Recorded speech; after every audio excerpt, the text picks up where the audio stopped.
우리 BK 사업팀의 겨울 고고학 학교 전문가 초청 특별 강연 그 첫 번째 시간입니다. 오늘 초청한 선생님은 중국의 산서의 명문이죠. 중국 산서의 산서대학 역사문화학원의 김지연 선생님을 모시고 위신 남북조 시기 체회자기의 출현과 특징이라는 강의를 들어볼 텐데, 여러분 김지연 선생님은 부산대학교 고고학과의 05학번이죠. 여러분 선배고 부산대학에 석사까지 하고 2012년에 북경대학에서 유학을 시작했습니다. 박사과정. 그래서 제동광 선생님 밑에서 이제 박사학위를 받고 그 다음에 동북의 길림대학에 가서 박사 포닥 과정을 하다가 이제 산서대학의 역사문화학원의 강사 선생님으로 이제 지금 학생들을 가르치고 있습니다.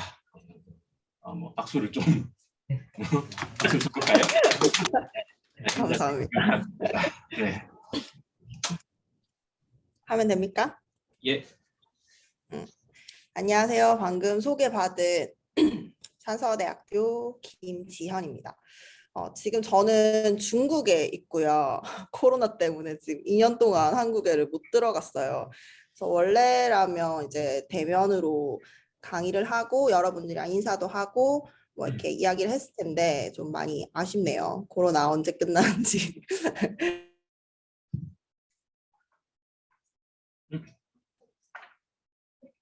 사실 좀 전에 이제 물어봤는데 부산대에서 이제 학부에 도자사 수업이 없다고 하더라고요. 그래서 오늘 이제 제가 설명드릴 자기 부분이 조금 생경하고 좀 어려울 수도 있겠지만 최대한 이렇게 쉽게 설명을 해드리도록 하겠습니다. 네. 이때쯤 되면 이제 나오는데, 사실 중국에서 자기라 그러면 엄청 이른 시기에 나와요. 하상주라고 들어보셨죠? 그 우리로 치면 청동기 시대, 그때 이미 자기가 생산이 됩니다. 그러니까 한국이랑 차이가 엄청 많이 나죠. 그 중에서도 이제 오늘 이제 설명드릴 체외자기는 위진남북조 시기 것이거든요. 위진남북조 시기라 그러면 보통 기원 후 3세기부터 6세기까지 이 시기이고요. 네, 그래서 오늘 이제 이 설명을 위진남북조 시기 체외자기의 출현과 특징에 대해서 이제 설명을 드리겠습니다.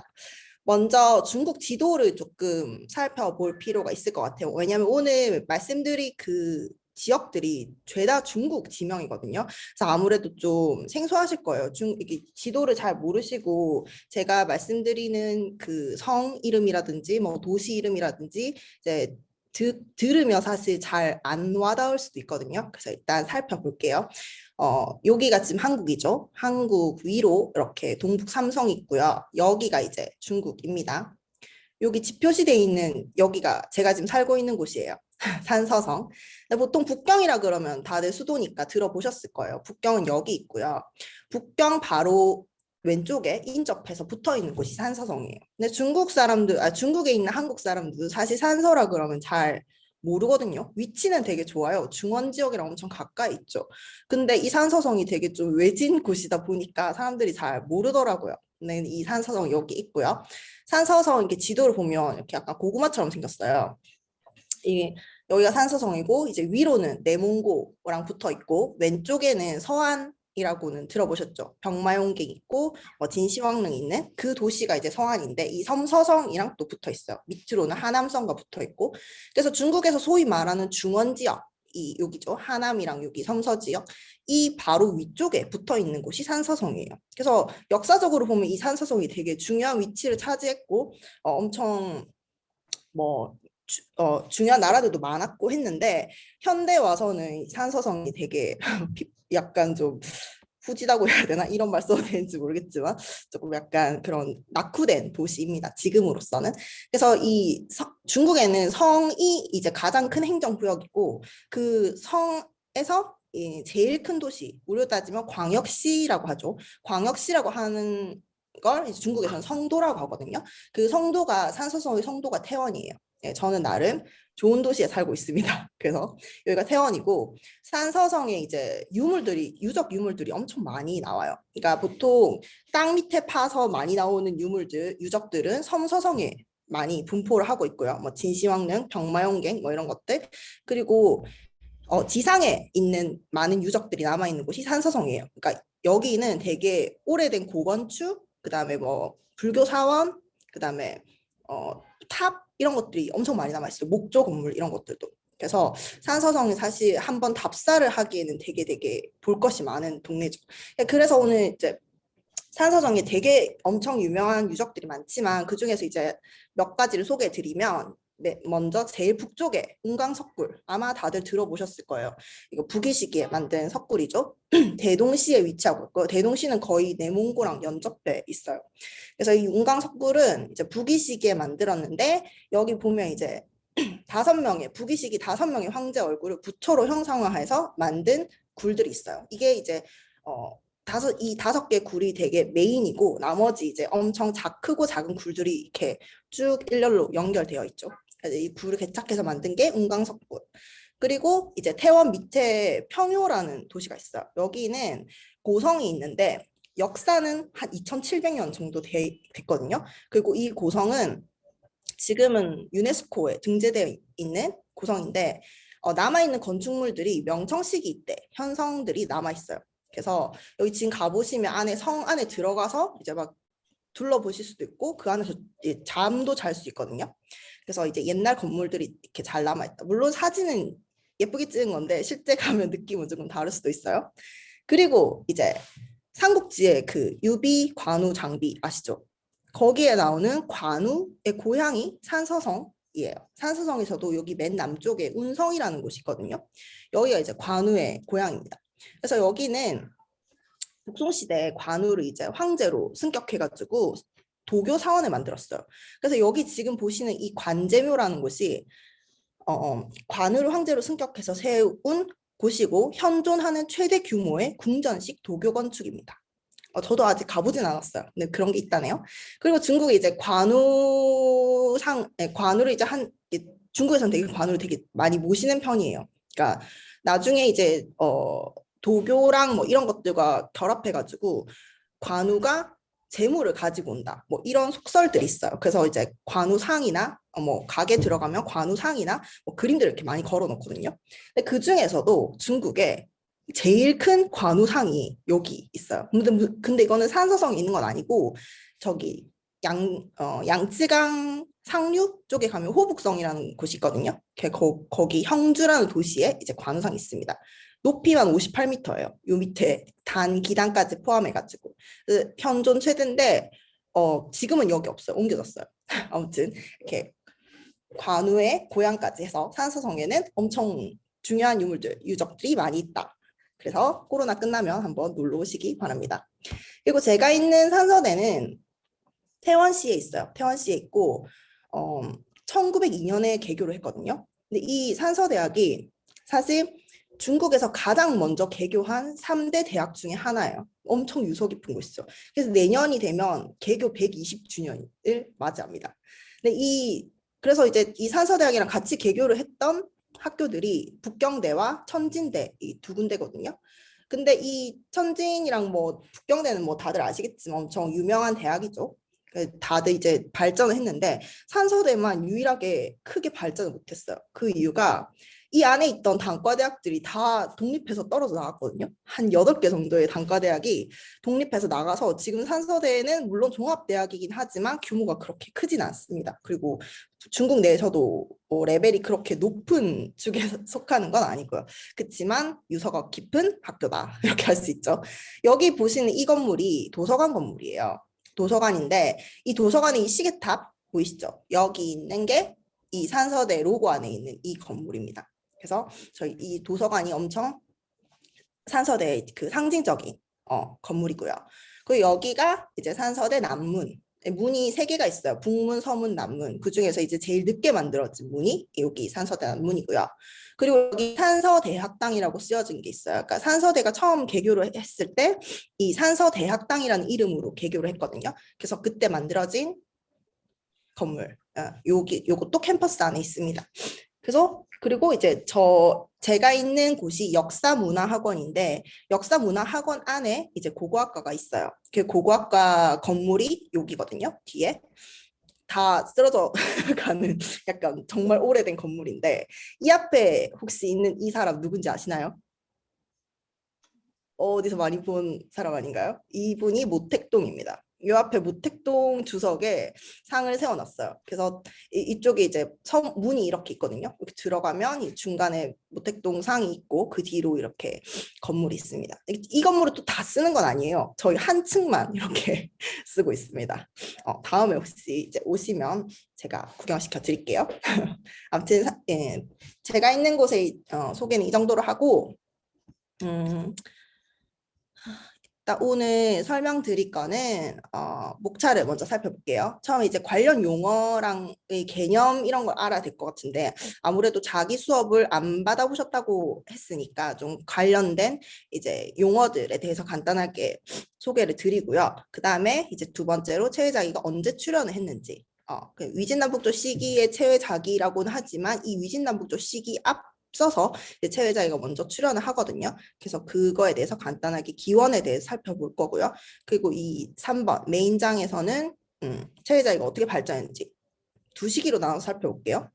동호 서진 그리고 동진 남쪽 이렇게 살펴볼 거고 마지막에 이제 이 남쪽에서 만들어진 체외자기가 북쪽에서도 중국 북방에서도 발견되고 한반도에서도 발견이 돼요. 그래서 이 체외자기가 나중에 수출돼 가지고 발견되는 그거까지 이제 오늘 한번 알아보도록 할게요. 먼저 관련 용어의 개념과 정의입니다. 다들 토기와 자기를 어떻게 구분하는지 아시나요? 토기는 이렇게 간단하게 말해서 토기는 유약이 안 발린 거, 자기는 유약이 발린 거라고 이렇게 구분할 수 있어요. 근데 토기 그것뿐만 아니라 근데 토기와 자기를 이제 분류를 하는 기준들이 여러 개가 있거든요. 근데 그 중에 하나가 테토를 어떤 걸로 쓰는가에 따라서 또 구분할 수 있어요. 보통 토기는 점토로 만들고 자기는 자토로 만들죠. 그래서 그 토기 중에서도 이제 그 토기를 만드는 테토 중에서도 이 점토가 얼마나 그 안에 불순물이 없는가에 따라서 이제 추도와 정도로 나눌 수 있고요. 자기도 그 안에 불순물의 여부에 정도에 따라서 자기와 정세한 자기 이 정자로 두 개로 나눌 수 있습니다. 그리고 이 가운데 있는 이 빨간색 부분이 이 토기와 자기의 중간 단계라고 보시면 돼요. 그래서 토기 같은 경우에는 이제 물을 이렇게 넣었을 때 쫙 빨아들이죠. 그래서 이제 뭐 빨간 토기, 홍도 같은 경우에는 토기에 물을 담그면 약간 진한 색으로 색이 변하죠. 그래서 얘는 흡수율이 엄청 높아요. 30% 이상. 근데 자기는 겉에 유약이 발려있기 때문에 이렇게 토기를 한번 코팅했다고 보시면 돼요. 그래서 흡수율이 거의 없죠. 1% 이하. 정자 같은 경우에는 거의 0에 가까운 아예 흡수를 하지 않는 그런 상태입니다. 그리고 소송 온도도 달라요. 왜냐하면 이 점토와 자토의 그 용융되는 온도 자체가 다르거든요. 그래서 토기는 보통 그렇게 높은 온도에서 소성을 하지 않아도 이게 소결 상태가 됩니다. 그래서 소성 온도도 보통 1000도 이하가 이제 토기의 소성 온도고요. 자기 같은 경우에는 최소 1100도 이상이 되어야 소성이 됩니다. 그리고 이제 종류를 보면 토기뿐만 아니라 뭐 전돌이라든지 기와라든지 그리고 연유독이 있죠. 초록색, 뭐 갈색 이런 연유독이 같은 것들도 다 이런 토기에 속합니다. 그 다음에 석기는 우리나라로 한국으로 치면 그거예요. 도질토기. 이제 두드렸을 때 땅땅한 금속성이 나는 그런 토기 그런 걸 이제 석기라 그러거든요. 그리고 원시자기도 나중에 이제 좀 이따 말씀드릴 건데 일반 그 동아시기에 나오는 그 자기보다 더 먼저 나온 상나라 때 나오는 그 자기를 원시자기라 그래요. 이런 것들이 다 석기에 포함된다고 할 수 있고요. 자기는 뭐 우리가 잘 알고 있는 그런 예쁜 알록달록한 색깔의 청자, 백자, 뭐 그런 흑유자 뭐 이런 것들 다 여기 자기에 속하죠. 그래서 이제 도기와 자기를 이렇게 나눌 수 있다. 이렇게 보시면 되고요. 그다음에 토기랑 자기가 이제 어떻게 발전을 해갔는지 살펴볼게요. 일단 토기 잠시 토기를 만든 이게 토기에서 자기로 간다고 보통 알고 있죠. 토기에서 자기로 발전한다. 근데 이 토기를 만드는 그 테토가 태토를 세 가지로 나눌 수 있어요. 물론 이 고령토와 자토는 보통 이제 자기를 만드는 데 사용이 되거든요. 그리고 이 점토, 방금 말한 점토는 토기를 만드는 데 사용이 되죠. 그래서 이 점토는 철분 함량이 많고 그러니까 비교적 낮은 온도에도 쉽게 용융이 되는 성질을 지닙니다. 그래서 토기를 만드는 데 많이 사용이 되죠. 요런 토기, 홍도. 그래서 자기에 비하면 소성 온도가 낮죠. 신석기 시대부터 나타난 토기는 대부분 이 점토를 원료로 제작을 하고 이런 토기는 중국에서는 크게 이 두 가지로 나눌 수 있어요. 협사도와 니질도. 협사도는 모래가 섞인 걸 말하고 니질은 진흙이라고 보시면 돼요. 그래서 소성 온도가 1000도 이하로 낮기 때문에 산화염 소성이 대부분이고 이렇게 소성을 하고 나면 이렇게 붉은색을 띠는 것이 특징입니다. 그리고 또 고령토로 만든 토기도 있긴 있어요. 요 두 가지, 흑도와 백도. 이 흑도 같은 경우에는 소성하고 나서 마지막 단계에 감안해서 이제 훈연을 하거나 아니면 이걸 소성이 다 된 상태에서 꺼내가지고 겉을 마연을 하면 이렇게 표면이 까맣게 되죠. 그리고 이 고령토는 철분 성분이 낮기 때문에 태토로 이제 이걸 태토로 해가지고 만들면 비교적 하얀색이 나타나요. 그래서 이런 백도 같은 경우에도 고령토를 이용해서 만듭니다. 그래서 철 성분이 낮고 알루미늄 성분이 높기 때문에 이렇게 흰색을 띠는 것이 특징입니다.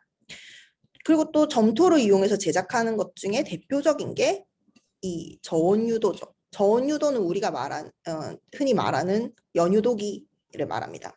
그래서 이 연유도기 같은 경우도 이 점토를 사용해서 만들기 때문에 여기 보시면 지금 여기가 유약이 이제 방리된 부분의 택토를 확인할 수 있는데 보면 붉은색을 띠죠. 그래서 이것도 점토로 만든 걸 알 수 있다. 그리고 이 연유도기 같은 경우에는 서한 시기에 나타납니다. 서한이라 그러면 BC 202년 그때부터 이제 나타나는 연유도기. 이것도 점토로 만드는 거고요. 그리고 경도라고 있어요. 경도는 말 그대로 단단한 토기를 말하는 거죠. 경도는 이제 얘도 점토를 이용해서 만드는 건데 상나라 시기부터 나타나고요. 남방 지역에서 주로 나타납니다. 근데 이 인문 경도라고 하는데 이 인문이라는 거는 이 토기 표면에 스탬프처럼 이렇게 반복적인 문양을 찍은 걸 인문이라 그래요. 그래서 이런 인문 경도도 점토로 만든 것을 알 수가 있죠. 그다음에 이 인문경도가 출현하고 나서 얼마 안 돼서 이제 원시자기가 출현합니다. 이 원시자기는 자기이기 때문에 자토를 사용해서 만들어요. 그래서 동안 시기 이후에 나타나는 우리가 말하는 성숙한 자기와 대비되어서 이제 원시자기라고 하는데 기술 수준이 좀 원시적이라고 해서 원시자기라고 하죠. 그래서 이 원시자기에 대한 건 또 뒤에서 다시 조금 더 설명을 드릴게요. 그래서 지금까지 말한 것, 이 원시자기를 제외하고 지금까지 말한 것들이 다 토기에 포함이 되는 거죠. 토기의 범주에. 그리고 원시자기는 석기의 범주에 포함이 되는 거고요.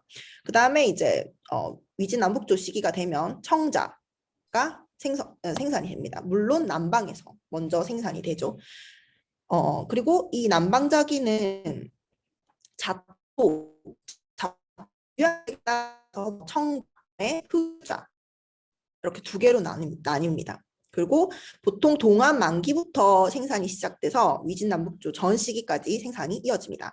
그리고 북방에서는 서한 시기에 이제 동안 시기 연유도기 생산이 이렇게 계속되고 있었는데 중간에 청자 생산은 좀 늦게 나타나는 편이에요. 그래서 지금 나타나는 그 자료로 보면 북방에서는 자기가 서진 때 잠시 나타나고 그다음에 뭐 북위 시기에 가서 다시 나타나는데 그 북방에서 나타난 자기 중에 좀 특이한 것이 이제 고령토로 만들어진 백자입니다.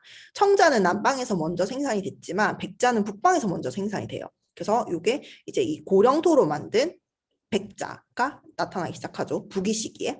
그래서 이제 동이 북제 시기를 거치면서 이제 이 청자에서 백자로 이어지게 됩니다. 그러고 나서 우리가 자주 봤던 당삼체가 나타나죠. 이 당삼체는 이제 당나라 때 나타나는 소위 저온 유도에 속합니다. 근데 저온 유도지만 아까 서한 시기에 나타나는 그런 유도는 점토로 만든 거죠. 근데 이 당삼체는 고령토로 만든 겁니다.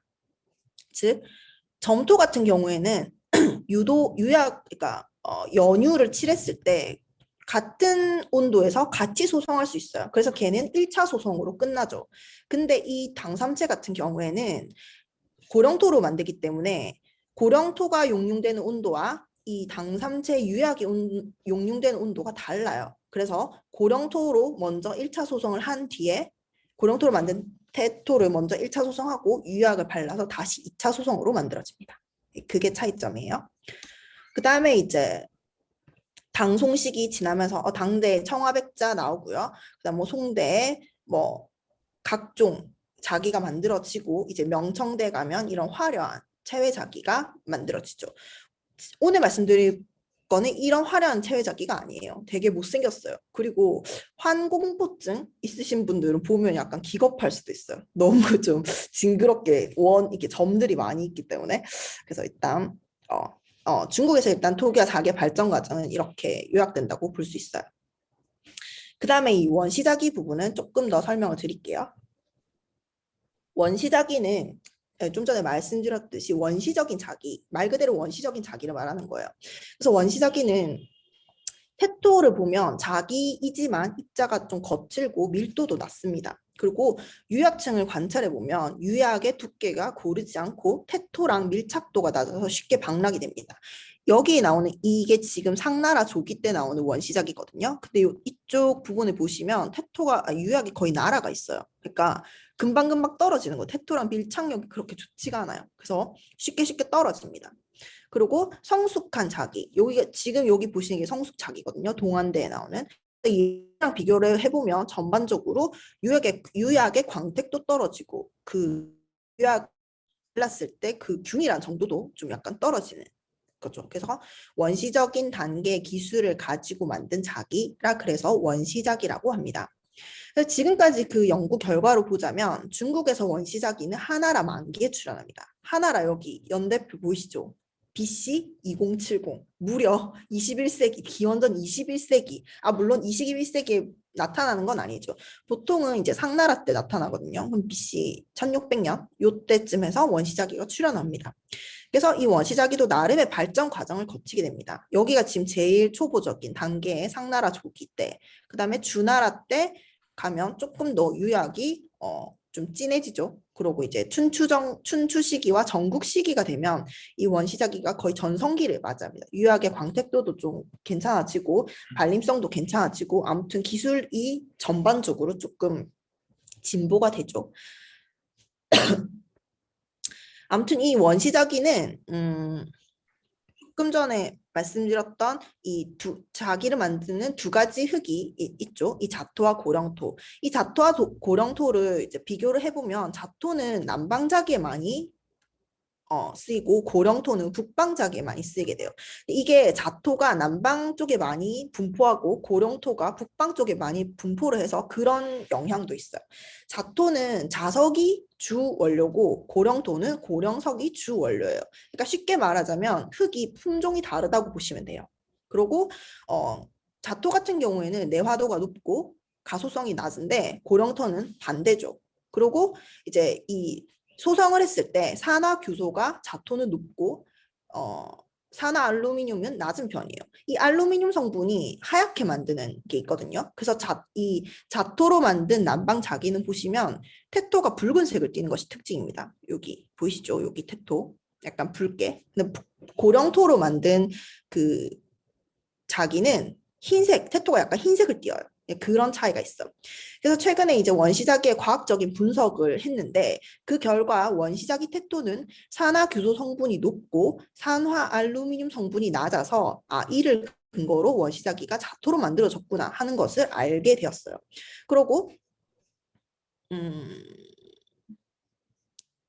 그래서 이 원시자기의 지금 연구자들이 이 원시자기를 정의를 내릴 때 연구자들마다 좀 다양한 의견이 있지만 그 중에서도 이제 공통적인 의견을 종합해 보자면 이 세 가지로 요약이 됩니다. 원시자기라고 부르려면 첫 번째 자토를 태토로 사용을 해야 되고요. 두 번째는 1100도 이상의 고온에서 소송을 하고 세 번째는 인공시유를 하는 것을 말합니다. 이 인공시유라는 것이 그 도질토기를 생각하면 돼요. 한국의 그 도질토기도 어떤 것들 보면 이 표면이 반들반들하게 유약을 바른 것처럼 윤이 나는 것도 있죠. 근데 그건 유약이 아니라 자연유가 그러니까 그 고온 상태의 그 가마 안에서 재가 떨어져가지고 그 토기 표면에 붙어서 소성이 되면서 그게 반들반들하게 윤이 나는 것을 볼 수 있죠. 그건 근데 유약, 인공 유약이 아니라 자연 유약이죠. 마찬가지로 원시자기도 그런 자연 유약을 쓴 게 아니라 인공적으로 시유를 한 것을 말합니다. 그래서 자기의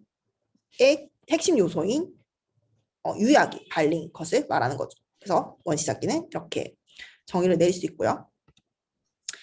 그럼 이제 체외자기가 뭔가? 지금 위진남북조 시기에 체외자기에 대해서 설명드리는데 이제 체외자기는 어떤 것인가에 대해서 살펴볼게요. 체외자기라는 것이 좀 약간 거창하게 들리겠지만 쉽게 말하면 그거예요. 단 한 가지 유약을 쓴 게 아니라 두 가지 이상의 유약을 쓴 자기를 체외자기라고 하는 겁니다. 그래서 단생유 자기는 뭐 청자라든지 백자라든지 흑유자라든지 이런 게 단생유 자기고요. 이 단생유 자기랑 구별이 돼가지고 두 가지 이상의 그냥 여러 가지라고 보시면 돼요. 여러 가지 유약으로 표면을 장식한 자기를 체외자기라고 합니다. 그래서 이 체외자기 같은 경우에는 바탕유약이랑 채색유약, 장식유약 두 가지로 나눌 수가 있어요. 그러니까 바탕이 되는 색깔과 그 장식 문양을 그린 유약 이 두 가지가 있는데 그 두 가지 유약의 시유 순서에 따라서 또 네 가지로 분류할 수 있습니다. 그게 유하체, 유중체, 유상체, 유상유하 결합체입니다. 말이 너무 어려운데 여기서 이제 이 위진남북조식에 나타나는 체외자기는 딱 두 가지만 보시면 돼요. 유하체랑 유상체. 그러니까 유하체는 쉽게 말해서 그거예요. 장식 문양을 먼저 색칠을 하고 그 위에 전체적으로 바탕 유약을 덮은 거예요. 코팅을 한다고 보시면 돼요. 그 장식 유약을 코팅을 한다. 그 다음에 유상체는 먼저 바탕 유약을 전체적으로 칠해요. 청자처럼 맞죠. 그 다음에 1차로 소성을 합니다. 그러고 나서 꺼내서 다시 장식 유약으로 그림을 그려서 문양을 그려서 다시 2차로 소성을 하죠. 근데 이거는 보통 만기 그러니까 명청대에 나오는 그런 책자가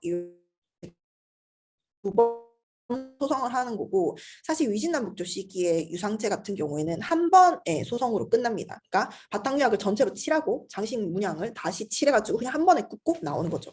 그러니까 이 기술적으로 보면 이 두 가지를 사용했다는 것을 알 수가 있죠. 그럼 위진남북조 시기 체외자기는 어떤 모양인가? 이렇게 생겼어요. 되게 못생겼죠. 좀 전에 봤던 그 명청시기의 그 엄청 화려한 것들과는 달리 되게 색깔도 좀 이상한 것 같고 좀 투박해요. 위진남북조 체외자기는 보통 청유갈채자기라고 불러요. 그러니까 청유는 청색 유약이죠. 여기에 지금 노랗게 보이는 이게 청유고요. 그다음에 여기 까맣게 보이는 이게 갈색으로 채회를 그린 겁니다. 그래서 요약하면 청유갈채예요. 그러니까 청색 바탕유에 갈색 채색 유약으로 장식한 자기가 채회자기죠. 청유갈채자기.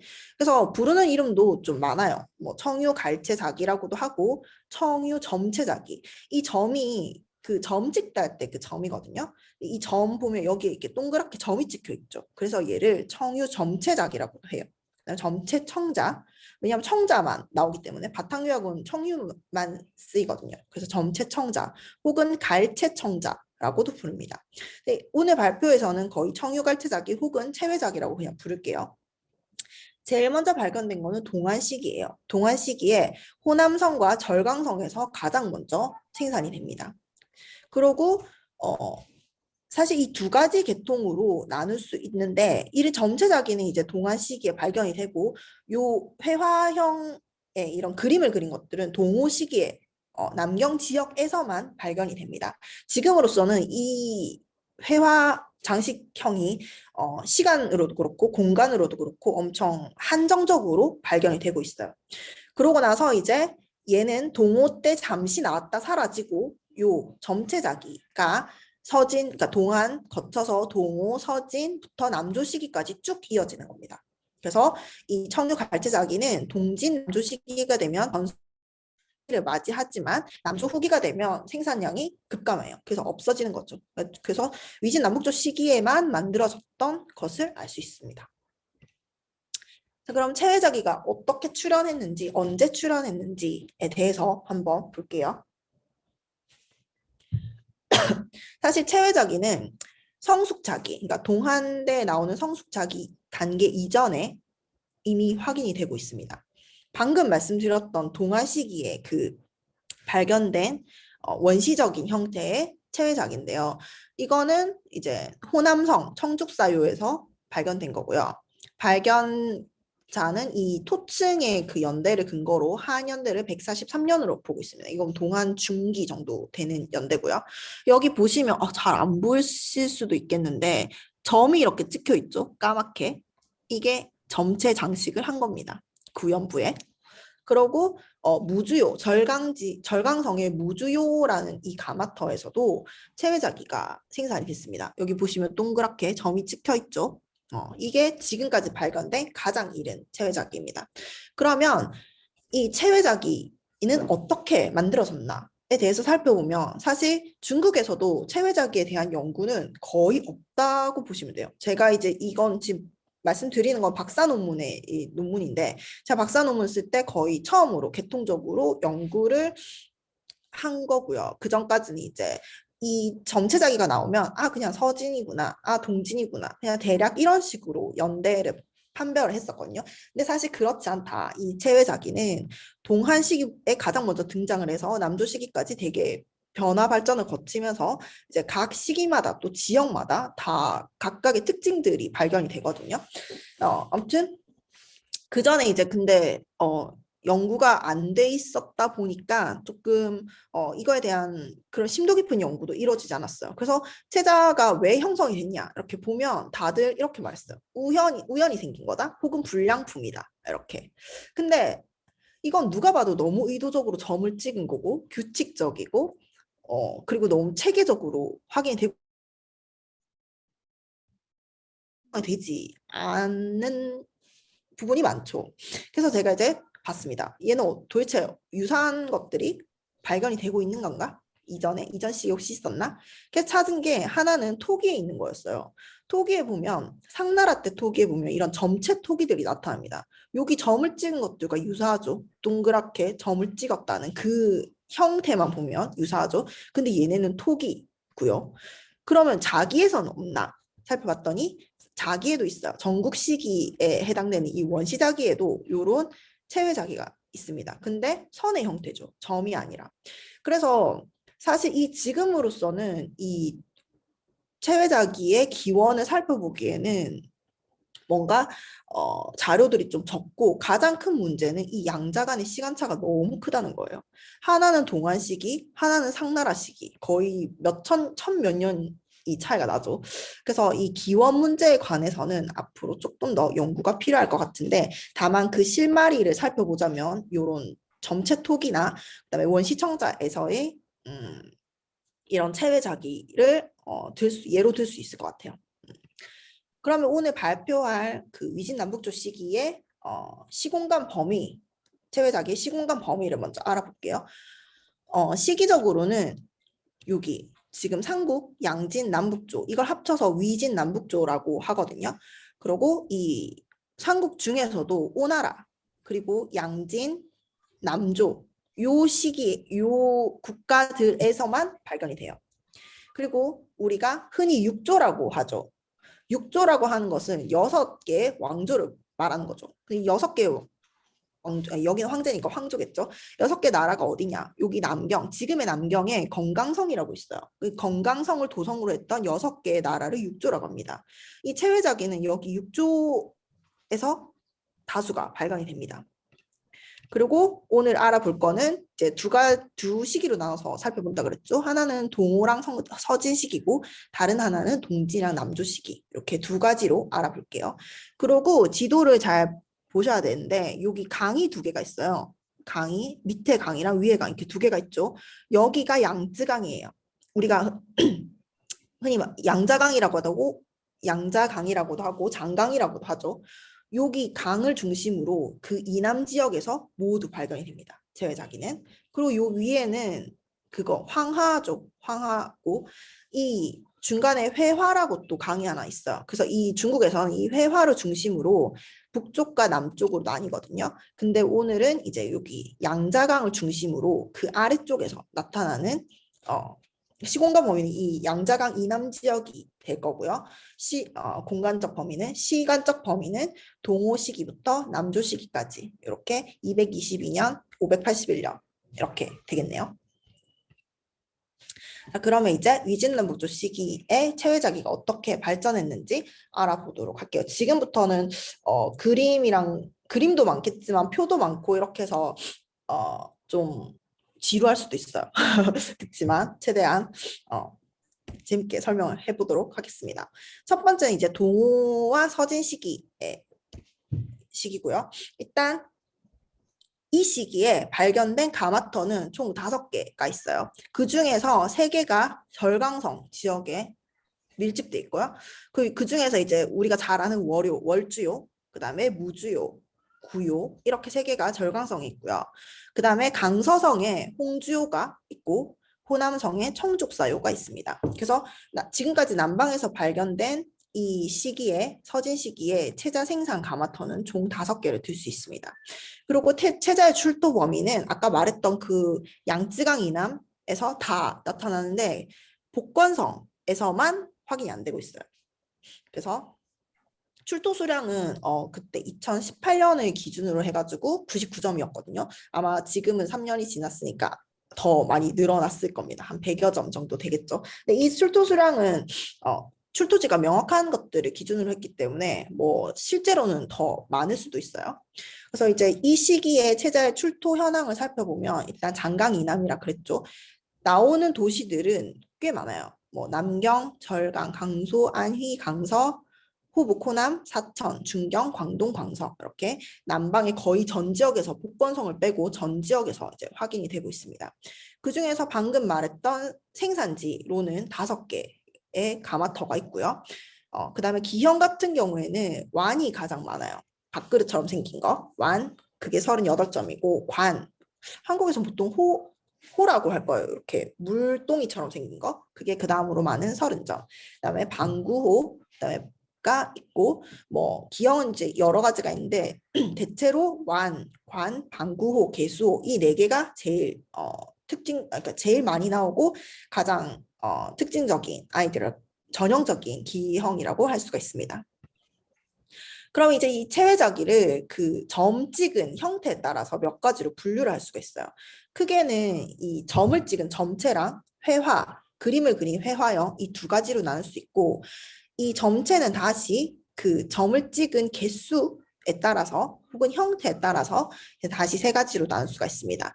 첫 번째는 단수조 대칭이라 그래서 이 점들의 그 간격이 동일하고 이 하나씩 이렇게 찍은 아이들 이거를 단수조 대칭이라고 하고요. 그다음에 복수조 대칭은 몇 개의 점들을 한 조로 해서 이 조들이 각각 등거리를 이루는 겁니다. 뭐 3개가 한 조가 될 수도 있고 5개가 한 조가 될 수도 있고 이렇게 있죠. 복수조 대칭.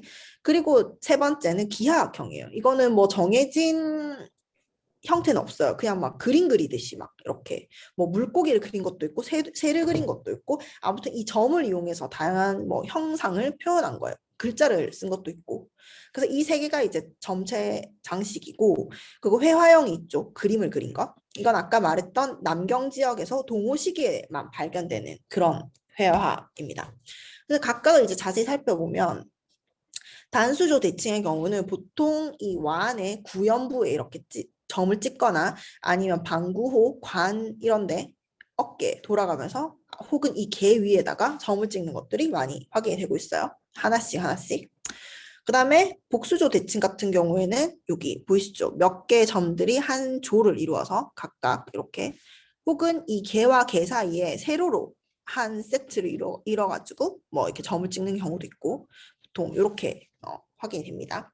그다음에 기하학형 같은 경우에는 되게 자유로워요 형식들이. 그리고 보통 이렇게 관의 동체 부분에 많이 찍고 있어요. 찍히는데 뭐 하트형도 있고 뭐 얘는 이제 호랑이 머리를 가진 호수인데 이런 경우에는 뭐 관 근처에 개 근처에 동그랗게 찍거나 뭐 이렇게 또 선으로 표현을 하거나 그 밑에 한 줄을 돌리고 뭐 엄청 자유롭게 찍었죠 점을. 그리고 비형 회화형 같은 경우에는 보통 그림을 그린 것이 많습니다. 장식 문양, 뭐 십자형이라든지 소연문이라든지 삼각 집선문, 혹은 뭐 그림을 그린다든지 뭐 이렇게 동전 모양의 뭐 이런 것들도 있고 뭐 다양한 형태가 나타나고 있죠. 이런 그 체자를 방금 몇 가지로 분류를 했는데 이 나타나는 그 체자의 각각의 형식에 따라서 또 6개의 지역으로 나눌 수가 있어요. 그래서 크게 보면 남경, 절강, 강서, 그리고 호북이랑 중경 묶어서 하나의 그 지역이고 그다음에 호남, 그리고 광동, 광서 이렇게 묶을 수가 있습니다. 여기 보시는 빨간색은 가마터를 표시한 거거든요. 여기 아까 방금 말했던 그 세 가마터, 그리고 여기 2개. 그다음 분홍색으로 표시된 거는 동호시기 무덤이에요. 동호시기 무덤 보면 거의 남경이랑 만산, 그리고 호북 여기에만 집중되어 있죠. 그다음에 서진시기 무덤은 나머지 모든 지역에서 다 나타납니다. 여기 복건성을 제외하고. 그러면 일단 각 지역, 이제 지금부터는 각 지역별로 어떤 체자들이 나오는지 한번 살펴볼게요.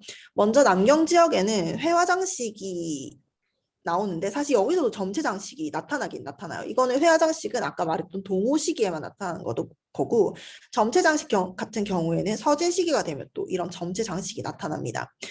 그 중에서도 회화 장식 중에 가장 전형적인 아이는 장강촌 오후묘에서 출토된 청자 유화체 방구호입니다.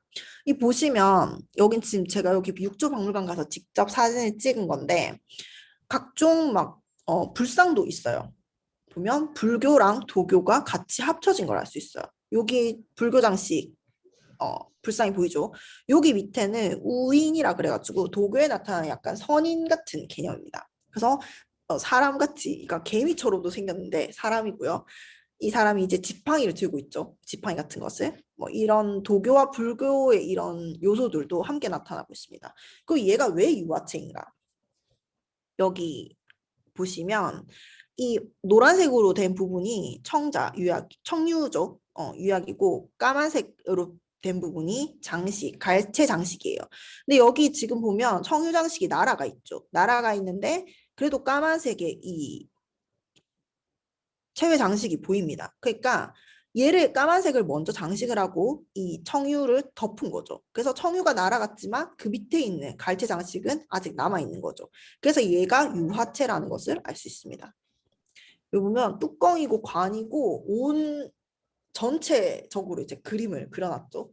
그리고 최근은 아니고 한 2017년, 2016년 그때 이제 만산이라는 곳이 있어요. 안희성에. 그러니까 남경이 여기 있으면 그 밑에 이제 마한산시라고 있는데 여기는 남경은 강소성이고 여기는 안희성이에요. 지금으로 보면 행정구역이 다르죠. 근데 당시에는 여기가 남경이 왕도였고 경기 지역이라고 보시면 됩니다. 엄청 가까운 거리라고 할 수 있죠. 근데 여기에서 또 유화체가 발견했어요. 체외자기가. 지금 여기는 지금 거의 체외 장식이 날아가서 잘 보이지는 않는데 갈색 유약이 이렇게 보이죠? 군데군데. 그래서 이 천자분이라는 이 커다란 동호시기 전시묘에서 유화체가 확인이 됐습니다. 그래서 이 B형 회화 장식 같은 경우에는 동호 시기에 남경과 그 경기 지역이 만산 이 2군데에서만 발견이 되고 있고요. 출토되는 무덤으로 보면 거의가 고위 귀족들의 무덤이라고 할 수 있어요. 엄청 큰 규모, 대형 규모의 부장품도 엄청 화려한. 그렇고 그래서 이제 이 소유를 했던 당시에 그 사람들의 레벨이 매우 높았다는 것을 알 수 있죠. 근데 여기서 아직까지 가마터는 발견이 되지 않았어요. 생산지가 어딘지는 잘 모르겠지만 저는 추정하기로 이 남경 근처일 것이다. 혹은 왕경 근처일 것이다. 라고 추정을 하고 있어요. 그러고 이제 이거는 방금 봤던 그 방구가 출토된 무덤입니다. 그 이 시기에는 전부 전실묘죠. 벽돌로 쌓은 무덤을 이제 많이 쓰는데 여기서 이제 이 다른 자기들과 함께 유화체 한 점이 발견됐어요. 근데 어디서 무덤 내 어느 부분에서 발견했는지는 없더라고요. 예, 그 보고서에 정보가 없어서 알 수 없습니다. 네, 서진 시기가 되면 아까 점체자기도 자체의 그 체외 자기도 발견된다고 했는데 요거는 이제 이 두 개는 점체 자기예요. 같이 이제 나왔던 그냥 단생유의 자기들이랑 같이 있는데 여기 보시면 볼록 튀어나온 부분 있죠. 여기가 재단입니다. 그 무덤 안에 재단을 조성한 거예요. 그래서 여기 재단 위에서 이 두 개가 발견이 됐어요. 그러니까 뭔가 뭐 재래의 의도가 있건 뭐 제사의 의도가 있건 뭐 그런 용도로 사용을 했다는 것을 알 수가 있죠. 그다음에 절강 지역입니다. 절강 지역은 여기서는 출토 유물들이 가장 많이 나왔어요. 왜냐하면 이 세 개의 가마터가 여기 집중되어 있기 때문에 아무래도 이제 생산량이 많았겠죠. 확인되는 거는 단수조 대칭 그리고 기하학형 이 두 가지가 주로 확인이 됩니다. 이 각각의 가마터는 좀 특징들이 좀 다 달라요. 그러니까 첫 번째로 구요 같은 경우에는 가장 절강성 가장 남쪽에 위치를 하는데 유약이 회녹색인 것이 특징입니다. 뭐 모든 구요에서 생산되는 청자가 다 회녹색을 띠는 건 아니겠지만 대체적인 경향성을 보자면 이런 색깔이 띠는 것이 많은 거죠. 그리고 갈색 점체 장식 같은 경우에는 아무래도 이 회녹색이 좀 옅은 색깔이다 보니까 진하게 표현이 되어 있어요. 그리고 구연부에 이렇게 돌아가면서 빽빽하게 장식하는 것이 좀 특징적입니다. 그리고 월요 같은 경우에는 유약 색깔이 되게 짙어요. 좀 짙은 녹색? 그래서 점체 장식이 여기 있거든요. 하나, 둘, 셋, 넷, 다섯. 근데 잘 보이진 않죠. 그리고 좀 이 점이 좀 약간 작은 것이 특징이고 무주요 같은 경우에는 황녹색의 자기가 많이 생산이 돼요. 그리고 점체 같은 경우에도 좀 빽빽하진 않지만 그래도 많이 찍어놓는 그런 형태를 보여주고 있습니다. 무덤에서 출토된 걸 보면 다 지금 보시기엔 다 똑같은 기형이죠. 다 똑같은 기형인데 여기만 점체 장식이 있는 거예요. 사실 이 동시기에 자기랑 별 기형 차이가 없어요. 그냥 점체 장식이 추가된 것뿐이죠.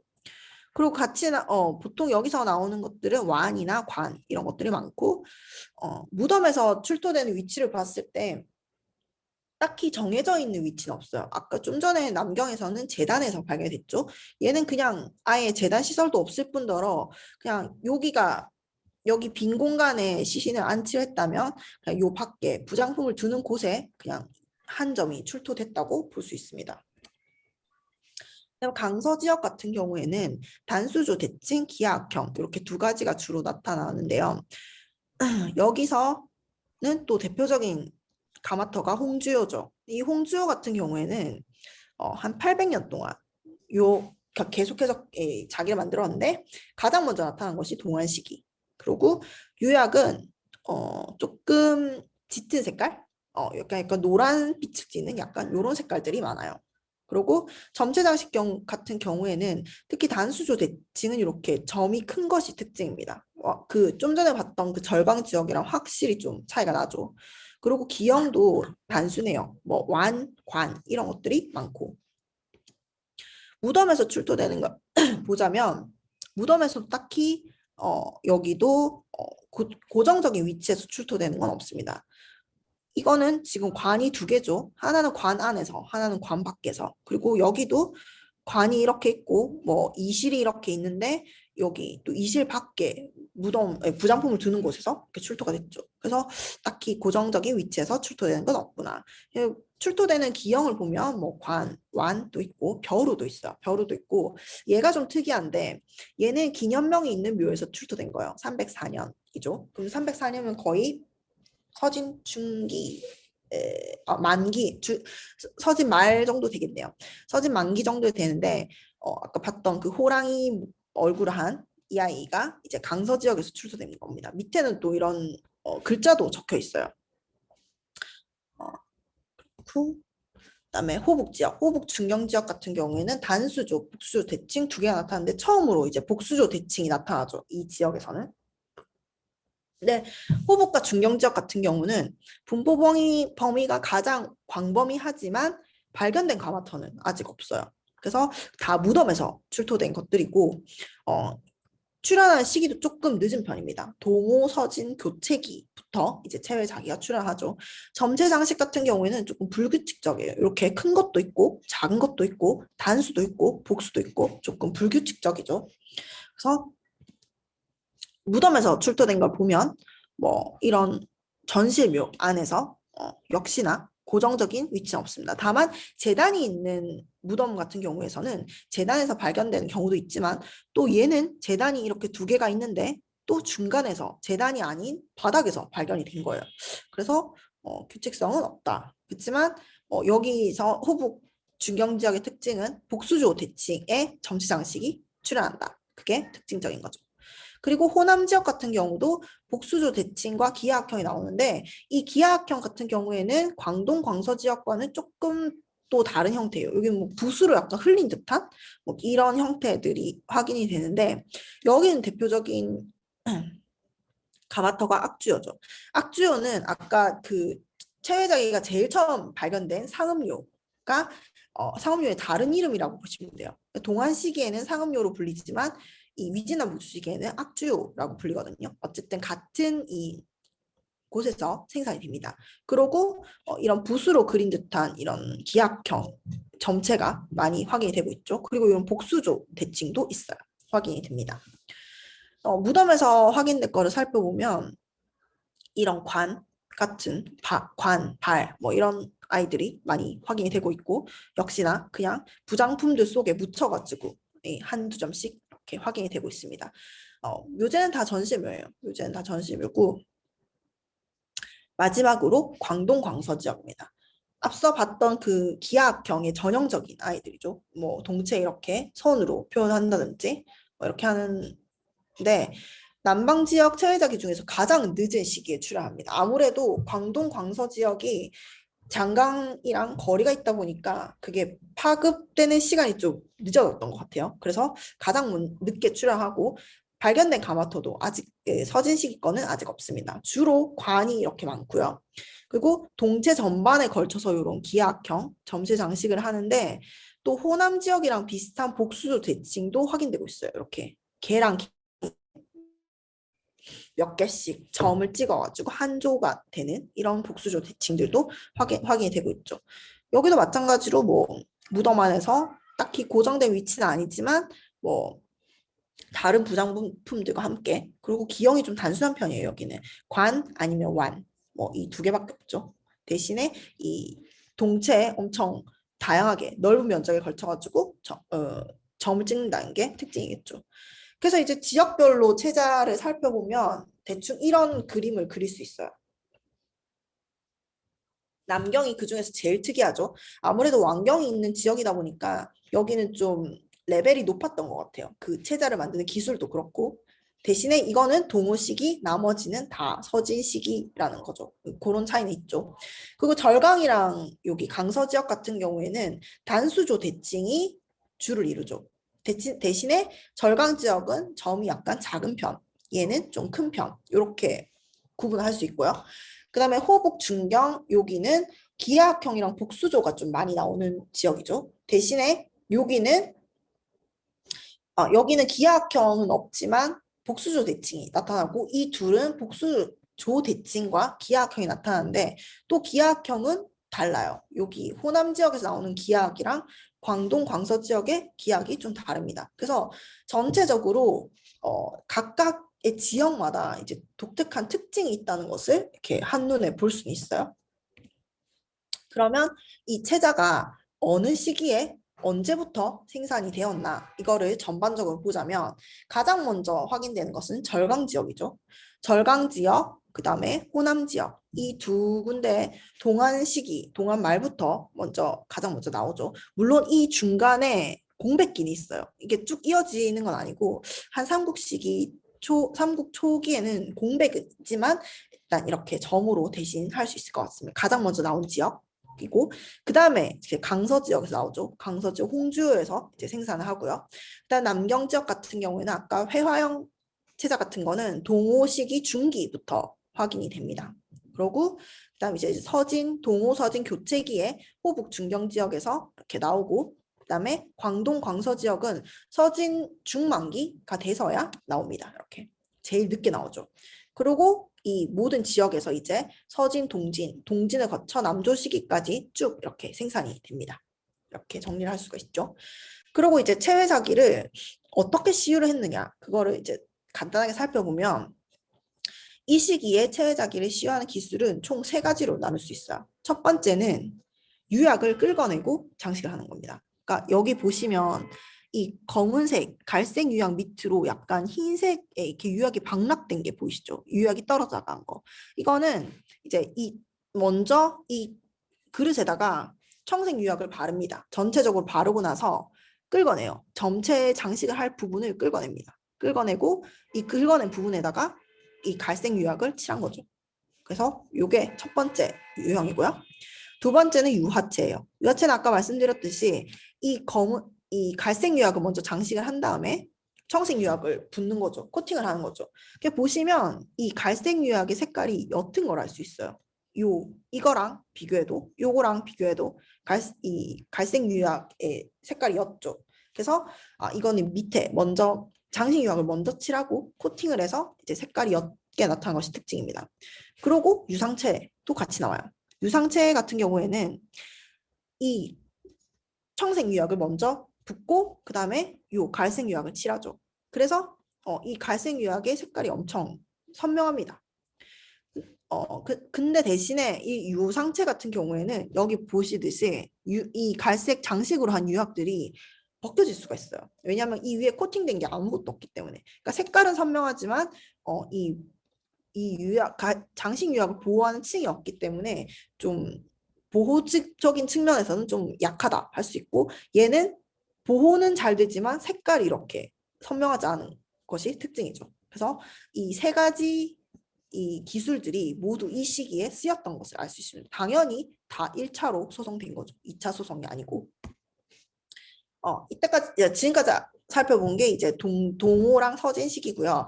두 번째부터는 동진 남조 시기를 알아볼게요. 두 번째는 동진 남조 시기입니다. 동진 남조 시기는 동진 시기가 420년부터거든요. 420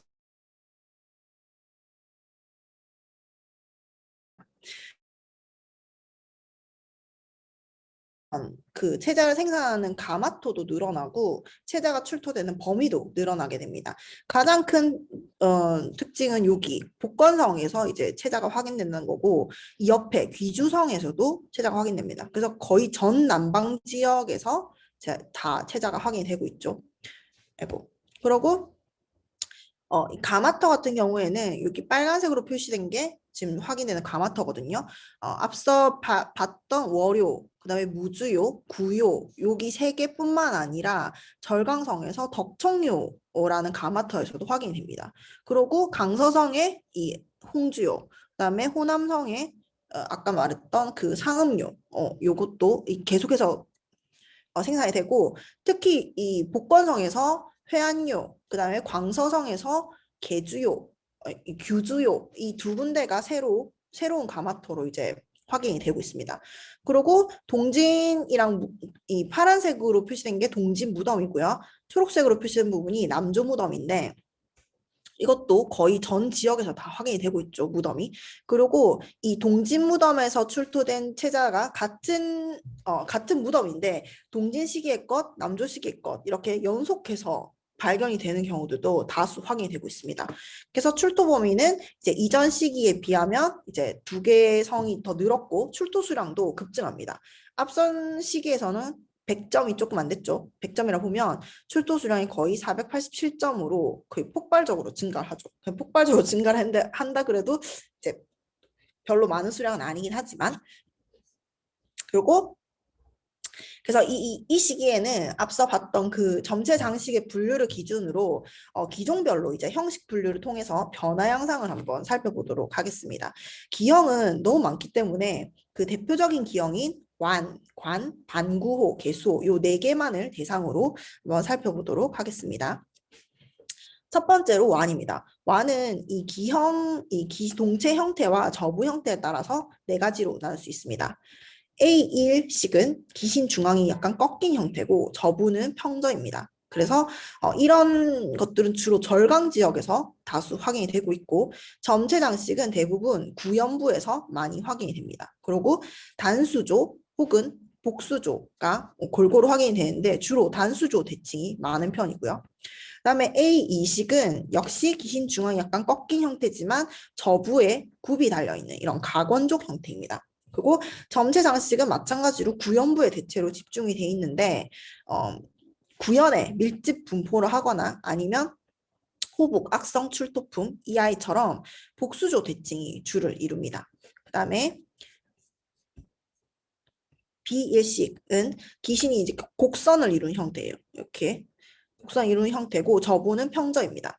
이 형식 역시 구연부에 이 점체 장식이 집중이 되어 있죠. 그리고 단수조 대칭 혹은 복수조 대칭 혹은 이렇게 빽빽하게 돌아가면서 둘러진 밀집형이 골고루 분포하고 있습니다.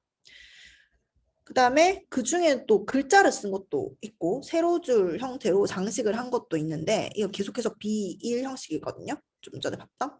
그 중에서 이제 절강 우산사에서 나온 출토품은 이 구연부뿐만 아니라 동체 내부에도 이렇게 돌아가면서 점체 장식을 한 것도 있습니다. 그래서 이런 이 구연부의 밀집형 그리고 단수조 대칭 이렇게 다양한 형태가 B1 형식에서 확인이 됩니다. 물론 수량도 엄청 많죠. 거의 남방 전 지역에서 이런 형태의 형식들이 확인이 되고 있고요. 그다음에 B2 형식은 기신이 이제 이 동체가 완만한 곡선을 이루지만 저부는 가건족 형태. 그래서 이 모든 게 이제 B2 형식인데 보면 점체 장식은 다 구형부에 집중이 되어 있죠. 그리고 밀집 분포형이 가장 많이 확인이 됩니다. 이렇게 이 구연을 돌아가면서 빽빽하게 찍은 이런 밀집 형태가 가장 많이 확인되고 있고 뭐 그 외에도 뭐 저부 바닥에 세로줄 형태의 장식을 한다거나 아니면 뭐 그 새 모양을 그린다거나 뭐 이렇게 하는 다양한 형식들이 나타나고 있습니다. 근데 보통 이런 것들은 이제 남조 시기에 되면 많이 확인이 되고 있죠. 그다음에 이거는 이제 바닥에 연화문을 음각으로 새기고 바깥에도 음각으로 새기고 이제 여기에는 구연에 이제 점체 장식을 한 것들이죠. 이런 것들이 확인이 되고 있습니다. 그리고 관은 그 기고에 따라서 크게 소형, 중형, 대형 이렇게 세 가지 형으로 나눴거든요. 그러니까 소형은 보통 10cm 미만, 10, 20. 그리고 중형은 10에서 20cm 사이에, 대형은 30cm 이상 이렇게 세 가지로 나눴고 그 각각을 이제 동체대경의 위치랑 저부 형태에 따라서 또 각각을 두 가지씩으로 나눴어요. 그래서 총 6가지 형식이 나옵니다. 관 같은 경우에는 먼저 A형 관은 기고가 10cm 미만의 소형이고요. 그리고 A1식은 동체대경이 상부에 위치하고 있고 그다음에 평저입니다. 평저 소형 관이죠. 그래서 이 소형관 대부분 절강 지역에서 확인되고 있어요. 여기 보시면 출토지가 보이죠? 절강 지역에서 확인되고 있고 점체 장식은 대부분은 구연부에 단수조 대칭으로 이렇게 확인됐지만 뭐 어깨나 어깨 이렇게 개와 개 사이에 이렇게 단수조로 대칭되는 것도 확인이 많이 되고 있습니다. 그 다음에 A 이식은 동체대경이 동체 중앙에 위치하고 평저입니다. 그리고 가로 방향의 반원형 개가 4개 달려있는 것이 특징입니다. 그 뚜껑이 동반되어 있는 관은 모두 뚜껑에 점체 장식이 확인되고 있어요. 이런 식으로 뭐 위에 뉴에도 있고 밑에 이제 그 개심 부분에도 이렇게 크게 찍혀 있는 게 있죠. 그리고 대부분은 기하학형 장식이 많습니다. 여기 보시면 C라고 되어 있는 게 기하학형이죠. 기하학형 장식이 되게 많은 편이고 그다음에 B형 중형관이죠. 기고가 10에서 20cm 사이. 그리고 이 B형은 이제 또 동체대경과 저부에 따라서 두 가지로 나눌 수 있죠. B1은 동체대경이 동체 상부에 위치하고 그리고 평저입니다. 여기 보시면 대부분 절강 지역 혹은 강소성 여기서 많이 확인이 되고 있어요. 그리고 점체 장식 같은 경우에는 거의 구연에 집중이 되어 있는데 여기 보시면 구연부에 거의 집중이 되어 있죠. 구연부에 집중이 되어 있지만 또 부분적으로 개 요렇게 까만색으로 된 개 부분, 여기 개 위에 찍거나 아니면 뭐 어깨, 그리고 뚜껑이 공반된 경우에는 또 뚜껑 위에도 이렇게 점체 장식 확인된 것이 특징적입니다. 그러고 이제 비이식. 비이식은 동체대경이 중간에 위치하고 있고 이제 저부는 평절을 띠고 있죠. 그래서 이거는 전부 가로 방향의 반원형 개가 4개 달려 있습니다. 응? 잠깐만. 뭘 잘못했나? 얘가 왜 여기 있지? 아무튼 가로 방향의 반원형 개가 다 달려 있고 점체 장식은 여기 개 주위에 이렇게 기하학형으로 표시된 것도 있고 아니면 이 어깨 이렇게 장식이 돼 있는 것도 있고 PPT를 잘못 만든 것 같습니다. 아무튼 이 아이 같은 경우에는 개를 중심으로 이렇게 기하학형으로 동그랗게 장식이 된 것도 있죠. 구연부에서는 확인이 된 게 없어요. 특이하게. 그리고 C형은 이제 기고 20cm 이상의 대형관이고 역시나 두 식으로 나눌 수 있죠. 첫 번째는 이제 최대경이 상부에 위치하고 저부는 평정입니다. 그리고 이거는 그 중에서 좀 약간 특이한 형태인데 이건 남조 시기의 월요에서 출토된 겁니다. 그래서 관에 이제 점체 장식을 보면 엄청 화려합니다. 여기에 막 밀집형으로 구연부에 찍힌 것도 있고 개 위에도 찍혀놓고 막 여기에 그림을 그리고 뭐 세로줄 약간 풀 모양처럼 이렇게 된 것도 있고 엄청 화려하죠. 그다음에 C2는 동체대경이 중앙에 위치하고 평정인 것. 이건 거의 다 광동 지역에서 확인이 되고 있어요. 그리고 이 대부분은 이 개 주위로 이렇게 동그랗게 찍은 것이 다수이고 이렇게 나눌 수 있습니다. 그리고 방구호는 동체 형태에 따라서 크게 4형태로 나눌 수 있어요. 여기가 지금 동체 형태인데 배가 접혔는지 아니면 동그랗게 된 건지 아니면 편원형인지 아니면 세장형인지 이거에 따라서 4개로 나눌 수 있고 각각은 다시 이 동체대경 위치나 아니면 이 개 형태에 따라서 또 2가지 식으로 나눌 수 있는 그래서 총 8가지 형식으로 나눌 수 있습니다. 첫 번째는 이제 동체가 꺾인 형태죠. 이렇게 약간 이 각이 지는 이런 형태인데 대체로 가로 방향의 반원형의 개가 4개가 부착되어 있습니다. 그리고 이 형태는 거의 다 충칭 호북 지역에서 중경 호북 지역에서 발견이 되고 점체 장식은 보통 이제 구연부나 아니면 이 개와 개 사이에 이렇게 조를 이루면서 복수조 대칭이 많이 확인이 되고 있습니다. 그리고 A2는 동체대경이 중앙에 위치하고 대다수가 가로 방향의 반원형 개가 4개 부착되어 있는 것이 특징입니다. 그리고 출토 범위 보면 보통 절강성 아니면 강소성에서 주로 확인이 되고 있죠. 얘는 이제 구연부나 얘는 좀 장식이 좀 많은 편이긴 한데 대부분은 이제 구연부에 이렇게 단수 대칭으로 점체가 확인되는 것이 많죠. 아니면 혹은 어깨나 아니면 개 위에 이렇게 일부 이렇게 장식된 것도 확인되고 있습니다. 그 다음에 B형은 동체가 이렇게 반구형을 띠는 거예요. 구형, 동그랗게 부풀어 오른 거. 그래서 이거는 이제 B1은 동체대경이 동체 상부에 위치하고 가로 방향의 반원형 개 2개가 한 줄로 이루면서 대칭되게 부착이 됩니다. 얘는 교각형이죠. 약간 그 각이 진 모양인데 이 복이라고 돼 있는 게 이제 2개가 한 줄로 이루면서 양쪽에 두 개씩 붙어 있는 형태입니다. 이건 주로 강소성에서 남경이나 이런 강소성 일대에서 확인이 많이 되고 있습니다. 그리고 점체 장식은 대부분 구연부의 단수조 대칭이고 개에도 일부가 확인이 되고 있습니다. 요건 어깨까지 이 개와 개 사이에도 이제 장식이 이루어졌네요. 그 다음에 B2 형식은 동체대경이 중간에 위치하고 가로 방향의 반원형 개가 2개 혹은 4개가 부착이 되어 있는 겁니다. 그림이 잘 안 보이긴 한데 얘는 이제 강서성 남창에서 나온 거죠.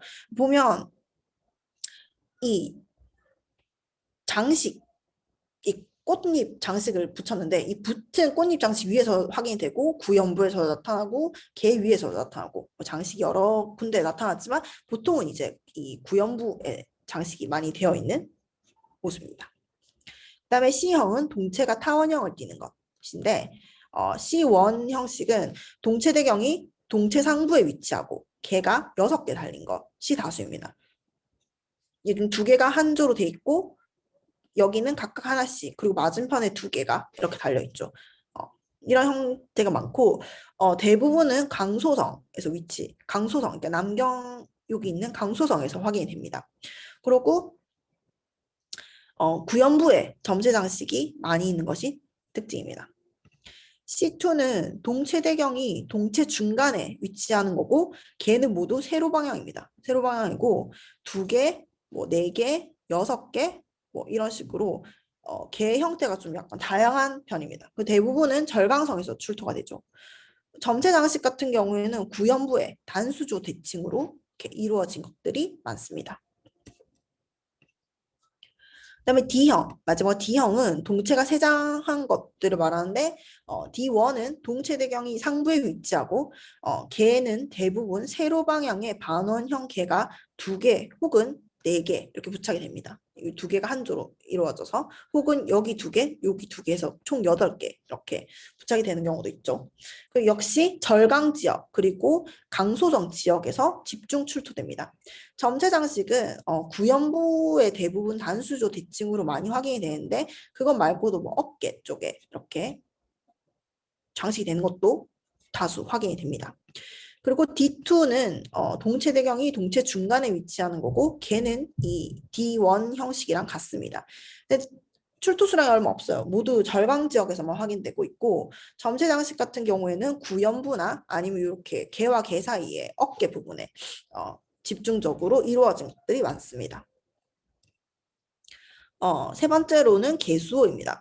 개수호는 이제 닭머리 달린 거 말하는 거죠. 그러니까 개수호는 이제 반구호에 닭머리가 달려 있는 건데 여기서는 이제 마찬가지로 동체 형태에 따라서 크게 4가지 형태로 나누고 거기서 이제 거기에 달린 개 모양, 요 개 모양이라든지 아니면 여기 보시면 여기 있는 개 모양이라든지 아니면 이 동체와 반구 사이를 이어준 이 손잡이 모양이라든지 뭐 이런 것들에 따라서 또 다시 세부 분류를 할 수 있습니다. 첫 번째로 이제 이 A형은 동체가 둥근 공 모양을 띠는 거고 A1 형식은 어깨에 가로 방향의 반원형 개가 각각 하나씩 부착되어 있습니다. 개수 같은 경우에는 이 닭머리와 닭꼬리 혹은 이 손잡이를 부착해야 되기 때문에 개는 모두 2개씩만 달려 있어요. 이 양쪽으로 머리를 중심으로 이 양쪽으로. 그럼 A1 형식은 절강 지역에서만 집중 확인이 되고 있고 점체는 구연부의 단수조 대칭이 대부분입니다. 뭐 그 외에도 뭐 닭머리에는 무조건 다 들어가 있죠. 닭머리 혹은 눈에 막 찍는다든지 뭐 이런 식으로 장치되어 있습니다. 그 A2 형식은 가로 방향의 교각형 교각형의 개가 2개가 부착돼 있고 주로 절강 지역에서 많이 확인이 되고 있습니다. 점체는 마찬가지로 구연부에 대부분 찍혀 있고 닭머리에 찍혀 있는데 뭐 그 중에 개 중에 이제 어깨나 아니면 여긴 지금 손잡이가 없는데 손잡이가 있으면 손잡이에서도 일부 확인이 되고 있습니다. 그다음 A3는 기형은 A2랑 같지만 손잡이에 용머리 장식이 추가된 겁니다. 지금 이 사진 이 사람 여기 용머리가 보이시나요 혹시? 여기 용머리 장식이 추가된 겁니다. 이게 A3 장식이고 남경에서 대부분 출토가 되는데 섬서성에서도 한 점이 출토가 된 게 있어요. 근데 그 섬서성에서 출토된 거는 아마 남조에서 만들어진 게 이제 남조 지역에서 만들어진 게 거기로 이동된 것 같습니다. 그래서 대부분 남경에서 출토가 되고 있고 이 점체 장식은 대부분 구연에만 집중이 되어 있고 단수조나 혹은 밀집형 이 2가지로 나눌 수 있습니다. 그 다음에 B형은 동체가 꺾인 거죠. 약간 이렇게 접힌 형태고 B1은 가로 방향의 교각형 개가 2개가 부착돼 있고 동체 대경이 동체 상부에 위치하고 있습니다. 2개밖에 안 나왔지만 2개 다 절강에서 나왔고요. 절강 지역에서 나왔고 구연, 그 다음에 닭머리, 그 다음 개 여기에 모두 점체 장식이 되어 있습니다. B2는 대부분 가로 방향의 교각형 2개가 이렇게 부착이 되는데 반원형 개가 부착된 것도 있습니다. 동체 대경은 동체 중앙에 위치하고 대부분은 절강 혹은 남경 지역, 남경이 있는 강소성에서 출토가 됩니다. 점체는 구연부에 뭐 대칭으로 단수조 대칭으로 된 게 대부분이지만 닭머리에도 많이 되어 있고 또는 손잡이에도 확인이 되고 있습니다. 그다음에 C형은 동체가 편원형을 이루는 거고 약간 납작한 형태.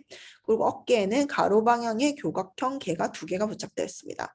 남조 시기에 이 월요청자와 같이 구연, 닭머리, 그다음에 개 혹은 손잡이의 점체 장식이 이렇게 다양하게 이루어지고 있죠.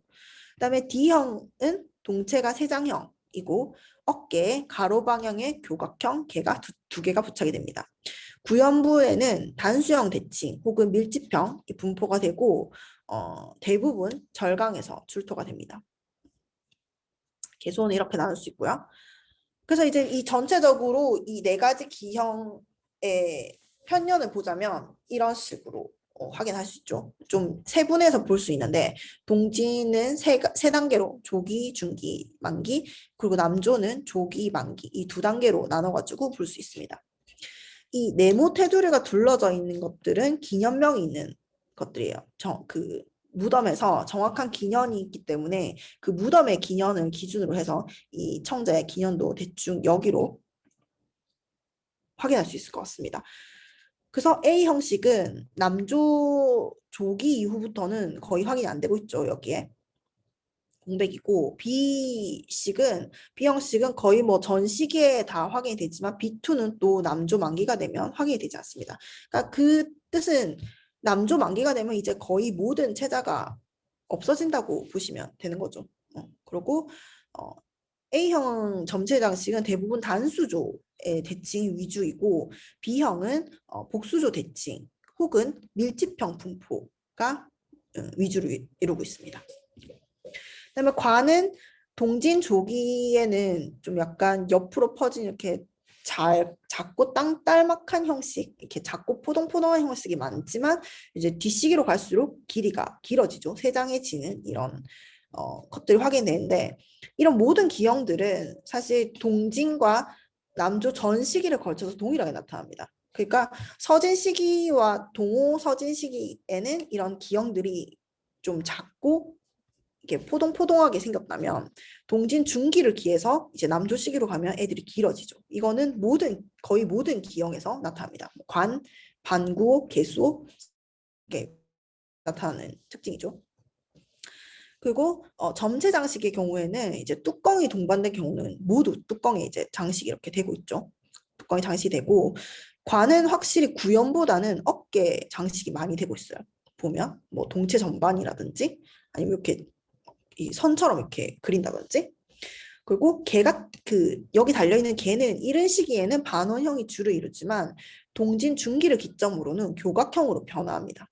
그러니까 반원형이 조금 이른 시기고 교각형이 조금 늦은 시기에 나타난다고 보시면 돼요. 그리고 반고 역시 관이랑 마찬가지로 동진 조기에는 동체가 둥글죠. 좀 둥글둥글한 편이고 중기를 기점으로 길어집니다. 세장화되는 경향을 보이고 점체 장식은 뭐 구연이나 개라든지 어깨라든지 뭐 이렇게 다양하게 나타나는데 특히 이 동진 만기부터는 막 어깨, 그러니까 동체에 그림을 그린다든지 아니면 뭐 글자를 쓴다든지 뭐 이런 식으로 이렇게 다양한 형태가 좀 나타나는 것이 보입니다.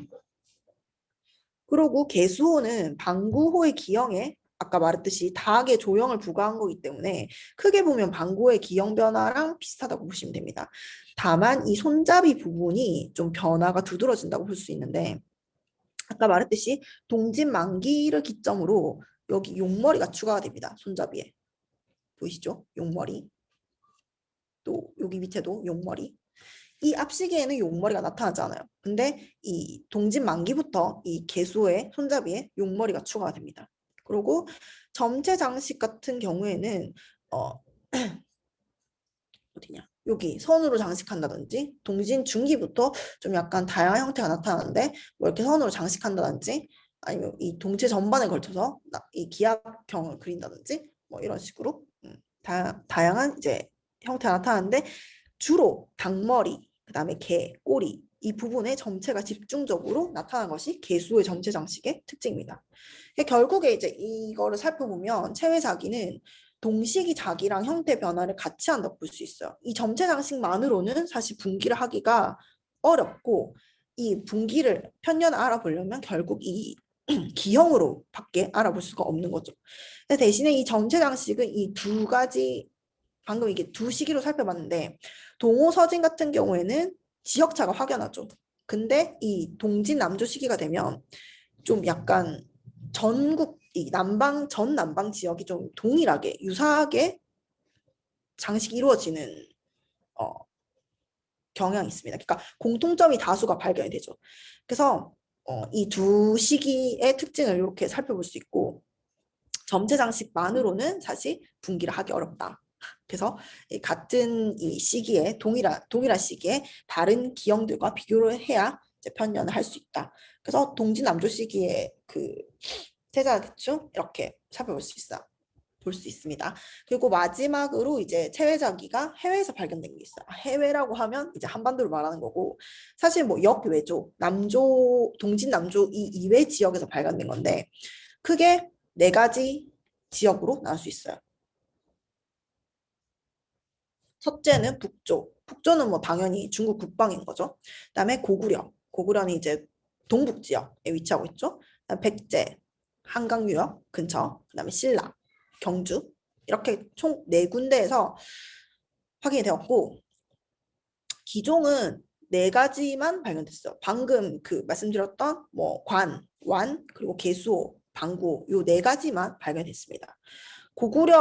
북조는 전부 이제 각각 이제 여기는 이제 산서성 대동, 여기는 섬서성 북강촌, 여기는 산동성에서 확인했는데 전부 다 무덤에서 출토가 됐고요. 이 나머지는 왕경과 무덤에서 각각 출토가 된 겁니다. 보면 국내성 지역에서 두 점이 확인됐죠. 국내성 부지에서 왕경이죠. 그다음에 우산 무덤에서 한 점. 이게 이 세 점이 고구려 지역에서 확인된 거고 백제 같은 경우에는 이 한남대 박물관 소장품은 출처를 알 수가 없어요. 그냥 소장품이라고 돼 있어서 전세품인지도 잘 모르겠고 일단 이 화성리 같은 경우에는 무덤에서 확인된 거죠. 그다음에 풍납도성은 당연히 왕경이니까 도성안에서 확인된 거고 신라는 이거는 작년에 경주 월성시지구에서 확인된 건데 최회자리가 발견됐어요. 신라에서. 그래서 보면 이 북조를 제외하고는 나머지 셋은 왕경 지역에서 출토가 된 거다. 이게 특징적이죠. 그래서 이거를 이제 연대를 살펴봐야겠죠. 연대를 살펴보면 어쨌든 이 아이들은 제지에서 제작된 게 아니에요. 이 발견지에서 제작된 게 아니라 전부 남조에서 생산된 거란 말이죠. 그래서 이 연대를 살펴보자면 이 아이들과 비슷한 기형을 찾아서 연대를 확인할 수 있겠죠. 그 중에서 제일 이른 건 요거 359년에 남경 상산에서 발견된 이 아이와 제일 비슷한 게 고구려 지역 지반 우산에서 발견된 이 방구호입니다. 지금 이게 연대가 359년이면 거의 동진 잠깐만 300, 400, 420 동진 시기죠. 동진 중기 정도 되는 것 같은데 동진 중기에 가장 먼저 이렇게 해외 반출품이 역외 반출품이 확인이 되고 그 다음에 나머지는 동진 만기가 이렇게 세 점 있죠. 네 점 있죠. 나머지 동진 만기 4점 그리고 이 아이 남조 시기까지 이렇게 해가지고 보통 동진 시기부터 동진 중기부터 남조 시기에 남조 조기에 해당하는 이 연대라는 것을 알 수 있습니다. 그러면 얘네는 어떻게 이 역외로 반출이 됐을까? 그 루트를 이제 추정을 해보자면 일단 북방과 한반도에서 발견된 체외자기는 각각 동진과 남조초 유송 시기에 해당되는 것이고 그 중에서 산동에서 발견된 연화문 6개관이 제지에서 생산된 것을 제외하고는 나머지 모두 남조에서 생산된 것입니다. 아까 이거 말씀 안 드렸는데 요거는 그냥 제지에서 생산된 거고 나머지는 전부 역의 반출품이죠. 그리고 북방 지역에서 발견된 체외자기는 전부 무덤에서 출토됐습니다. 그래서 이들을 이제 전파 루트를 추정을 해보자면 뭐 견사 사신이 갔을 때 국가와 국가 간의 그런 조공 무역이 이루어졌거나 아니면 사신 간의 사무역이 이루어졌거나 혹은 변경 지역의 호시를 상정해 볼 수 있는데 그 중에서 북방 지역은 그 사신 간의 무역이라기보다는 이런 변경 지역의 호시를 통해서 이제 전래되었을 가능성이 높은 것 같아요. 그 이유가 첫 번째는 이제 다 무덤에서 출토가 된 거죠. 무덤에서 출토가 됐기 때문에 그 무덤에서 출토가 된 것도 이 대동에서 발견된 거는 전형적인 선비 무덤에서 발견이 된 거고요. 사실 이 두 개는 이제 어떤 무덤인지 확실한 정보가 없기 때문에 일단 대동에 있는 이 무덤을 중심으로 살펴보자면 전형적인 선비족의 무덤에서 출토되었고 묘제나 무장품도 전부 전형적인 선비계입니다. 그래서 뭔가 국가의 개입이라던가 뭐 그런 무역을 상정하기엔 조금 어려운 부분이 있죠. 그래서 개인적으로 그냥 물건을 사가지고 거기 무덤에 넣은 것이 아닌가. 그리고 이 밑에는 호시와 관련된 그 문헌 자료인데 여기 보시면 이제 북조에서 계속해서 이 남조 측에다가 호시를 열어달라, 호시를 복구해달라 뭐 이런 식의 기록들이 있습니다. 그래서 이 간단하게 말하자면 북조와 남조 사이에 이런 변경 지역에 설치된 시장이 있었고 그 시장을 통해서 뭐 북조와 남조 간의 이런 유물, 그러니까 물건의 교류가 있었다라는 것을 추정해 볼 수 있겠죠. 사실 뭐 이거는 너무 깊게 들어가자면 너무 많은 이야기를 해야 되기 때문에 일단 이렇게까지 간단하게 설명드리고요. 이것과 달리 이제 북방 지역과 달리 삼국 시기, 그러니까 고구려, 백제, 신라 같은 경우에는 좀 출토 양상이 다르죠. 아까 말했듯이 다 왕경에서 출토가 됐다는 것이 특징이죠. 근데 고구려와 이제 백제가 동진에 견사한 시기를 보면 출토 유물의 연대랑 서로 맞지는 않습니다. 그래서 공식적인 사절단의 루트로 갔다기보다는 이것도 교역이나 사적인 무역을 통해서 전래되었다고 보는 것이 합리적일 것 같고요. 다만 백제는 고구려보다 좀 늦게 동진과 조공책봉 관계를 맺지만 그 파견한 숫자가 고구려에 비해서 압도적이죠. 압도적으로 많죠. 한 3배 정도 많은데 이 백제 고지에서는 앞서 봤던 이런 체외적 자기 말고도 지금까지 중국 자기가 엄청나게 많이 발견이 됐어요. 그래서 이거는 이제 일시적으로 전래가 됐다기보다는 뭔가 지속적으로 일정한 규모로 계속해서 중국 청자가 백제 지역으로 들어갔다고 보는 것이 맞는 것 같아요. 그래서 그런 이제 루트 속에서 이 체외자기도 한 점씩 이렇게 들어간 게 아닐까 생각이 되고요. 신라 같은 경우에는 사실 잔편 한 점밖에 없어서 이걸 두고 뭐 어떻게 확대 해석을 하거나 이렇게 하기는 좀 무리가 있지만 어쨌든 이 삼국 시토가 됐다는 거는 큰 의미가 있는 것 같아요. 그러니까 이 체외자기를 소유했던 사람들이 왕실이나 혹은 귀족일 가능성이 높다는 것을 알 수 있는 거죠. 그래서 이제 결론을 말씀드리면 사실 이 체외자기 연구를 통해서 그 체외자기 연구를 통해서 일단 그 기원을 생각해 볼 수 있었거든요. 기원은 일단 전국 시기의 청유갈채자기에서 찾을 수 있지만 일단 그 공백을 메우는 연구는 조금 더 진전되어야 한다. 를 알 수 있었고 이제 이 체외자기 위진남북조 시기의 체외자기를 저는 조기체자로 설정을 했어요. 그러니까 이거는 아직 중국 학계에서도 딱히 인정을 하거나 사실 잘 모르죠. 이 청유갈채 자기에 대해서 잘 모르지만 저는 이 위진남북조 시기의 체외자기가 큰 의미를 가지고 있다고 생각하는 게 당송 시기의 중기체자, 아까 청화백자 같은 그런 아이, 그리고 명청 시기의 그 화려한 만기체자의 기초를 이루는 이 위진남북조 시기가 그런 이 체외자기의 기초를 이루는 조기체자로 설정을 할 수가 있다고 생각을 해요. 그러니까 체외자기의 전체 큰 틀에서 이제 제일 첫 단계를 이루는 아이가 이 청유갈채자기라는 거죠. 그런 의미에서 이 체외자기가 어떤 의미를 가지고 있지 않나 생각이 되고요. 그리고 세 번째로 그 한반도에서 발견된 체외자기는 전부 왕경에서 출토된다는 것이 특징적이고 이 당시의 중국 자기가 가지는 위상이 어떤지 이 체외자기를 통해서 유추를 할 수가 있다는 겁니다. 맞지? 저의 발표는 여기까지고요. 들어주셔서 감사합니다. 질문 있으시면 해주시면 감사하겠습니다.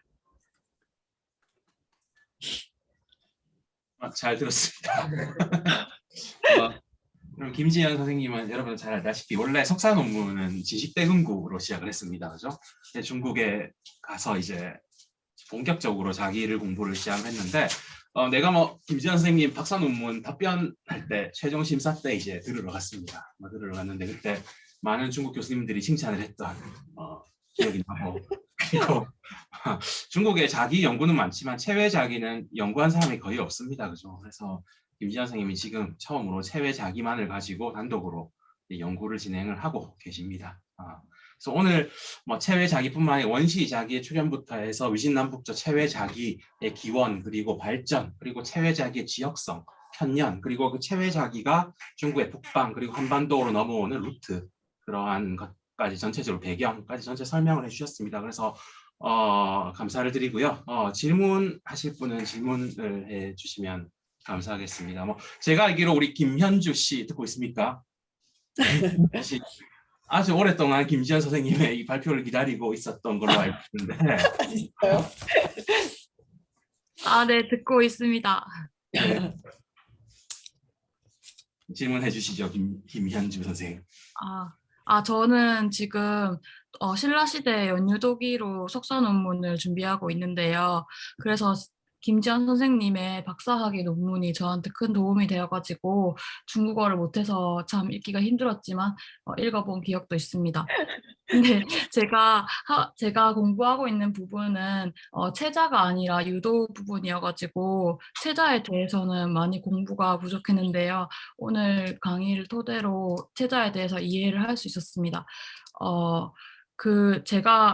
근데 기초가 부족해서 질문을 하나 드리자면 원래 뭔가 여러 가지 유학으로 문의를 심문한 자기들이 있는데 그 안에서 북방은 복색 유도를 사용하고 남방은 고화도 유약을 사용한 체자를 이용했다고 생각하면 되는 건지 그렇게 이해하면 되는 건지 궁금하고요. 그 다음에 복색 유도 같은 경우에는 북조 시기부터 다시 활발하게 생산이 시작되는데 지금 보니까 조기 체자 같은 경우에는 남조가 끝나면서 이제 생산이 약간 좀 중단되는 경향이 있는 것 같습니다. 체자 이후에는 그럼 남방에서는 체자의 명맥을 어떻게 이어가고 있는지 궁금합니다. 두 가지 질문 주셨는데요. 사실 제 그 박사 논문이 두 개 부분으로 나눠져 있어요. 그 방금 말씀 주셨듯이 하나는 이제 북방의 복색 유도, 그러니까 연유도기죠. 그리고 다른 하나는 남쪽의 이 체외작인데 오늘 그 북조의 복색 유도 부분은 그러니까 강의를 안 드렸어요.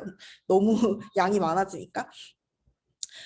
복색 유도 같은 경우에는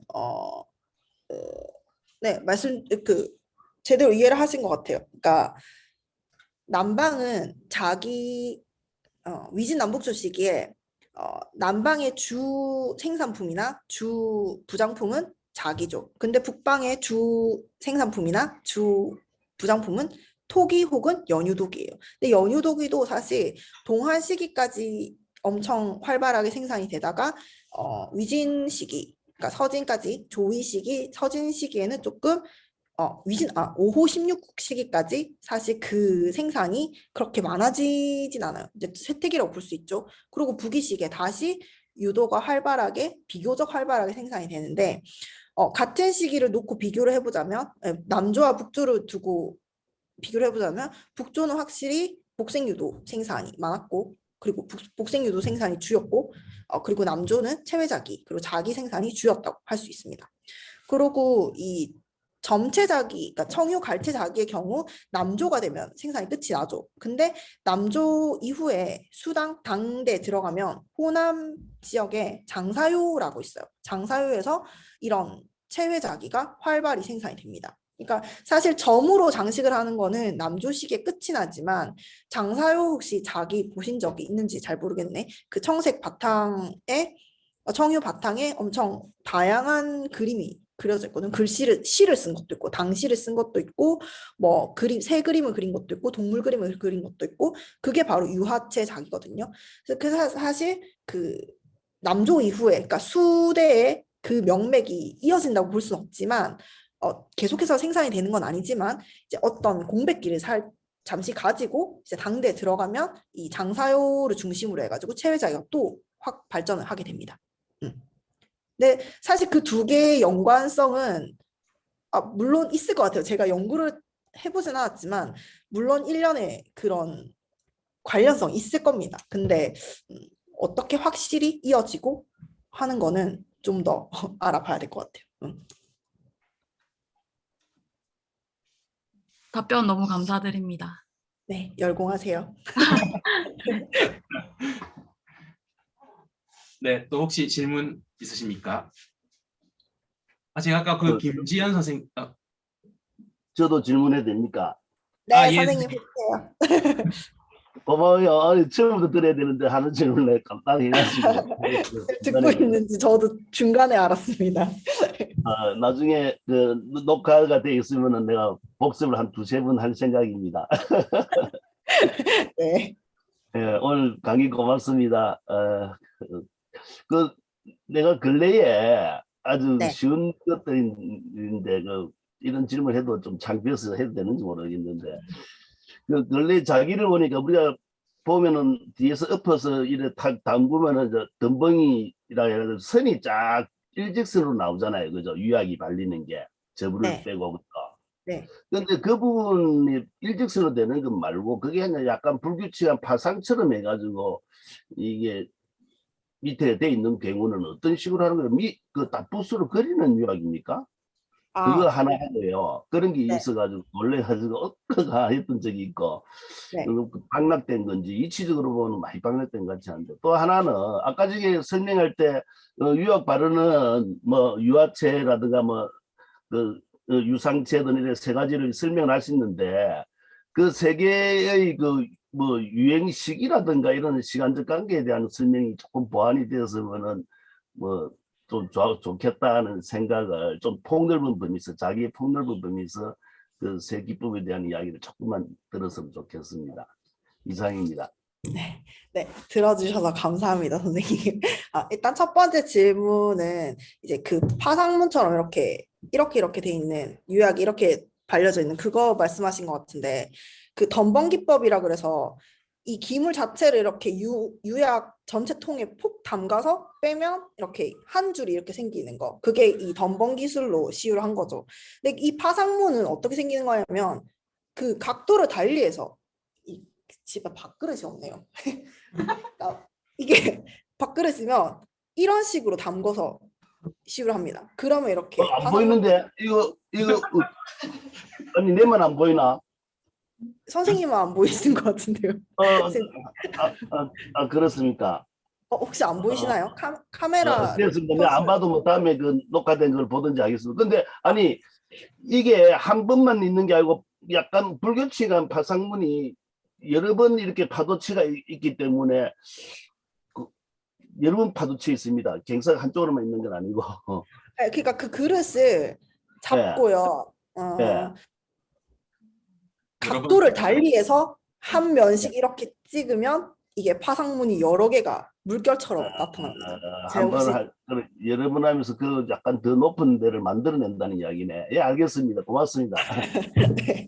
그리고 두 번째 그 유약한 기술은 유상체나 유하체 뭐 이 기술들은 사실 이 체외자기만 보면 동시에 나타나거든요. 유하체와 유상체가. 근데 그 전까지 아까 보셨던 동호 시기에 그 회화형 남경에서 발견된 그 회화형 체외자기가 발견되기 전까지는 중국의 유화체 기술은 당나라 때부터다 이렇게 알고 있는 것이 일반적인 인식이었습니다. 근데 이 동호 시기에 유화체 자기가 발견이 됨으로 해가지고 그 시기가 500년 이상 당겨졌죠 앞으로.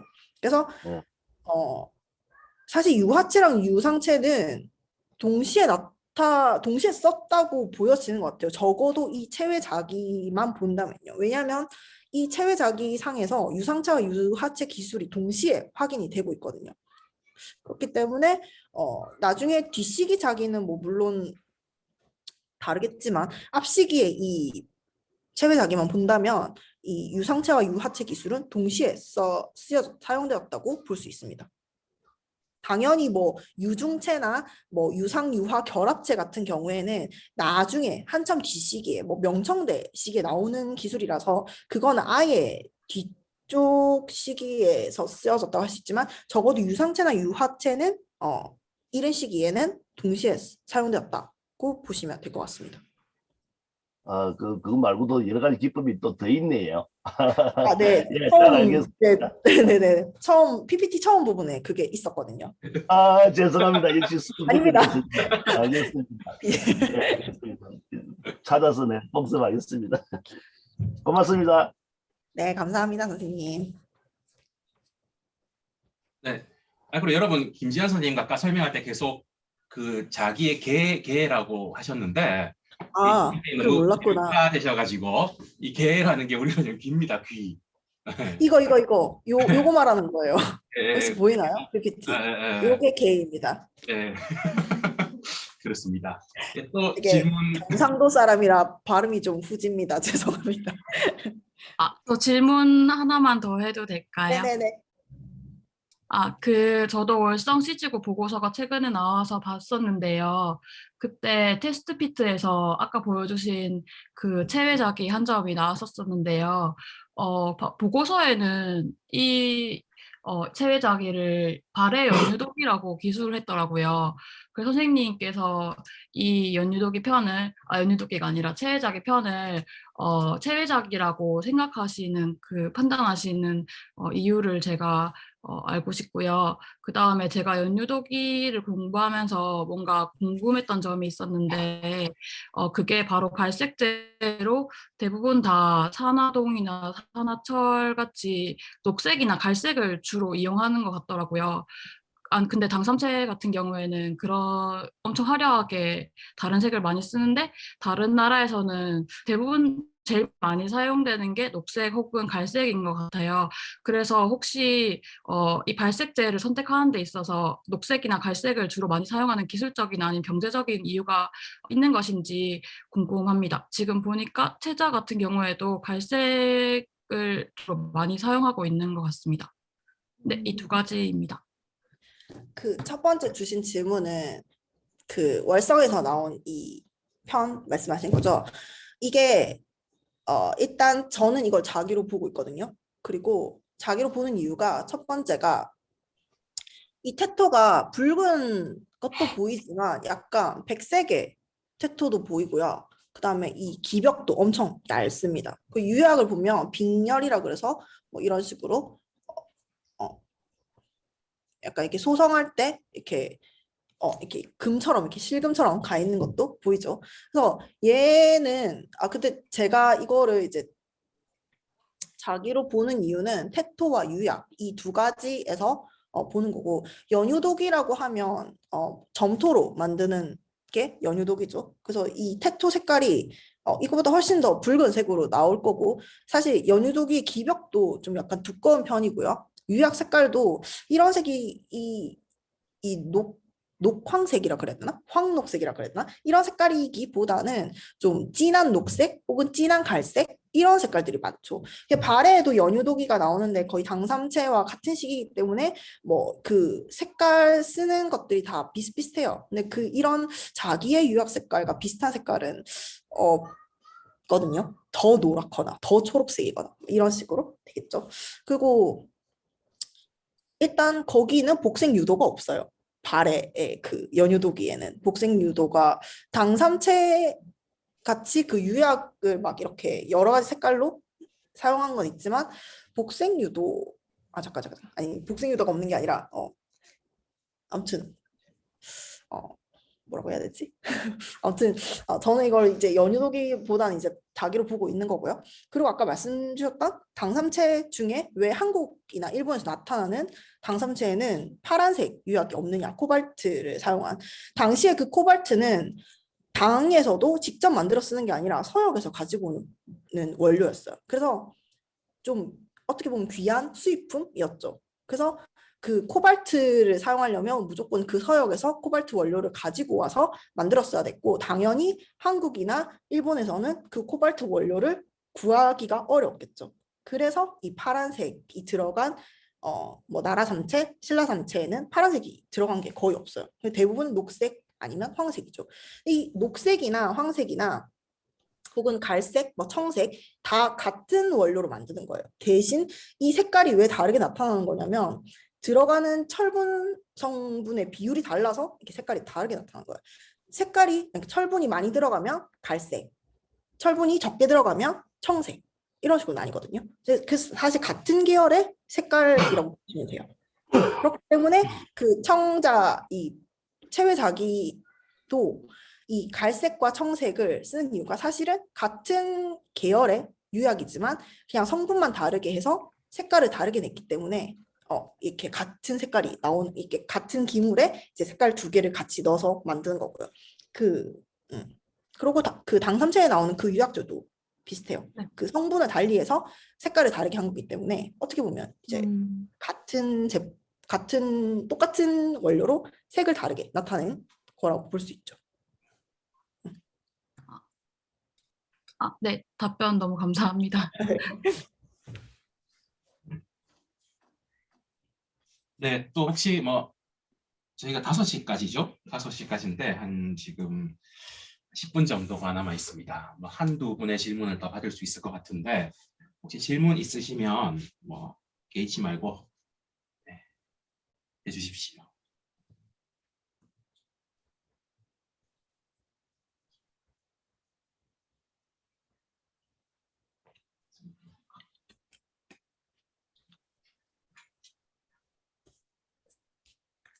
안 계십니까?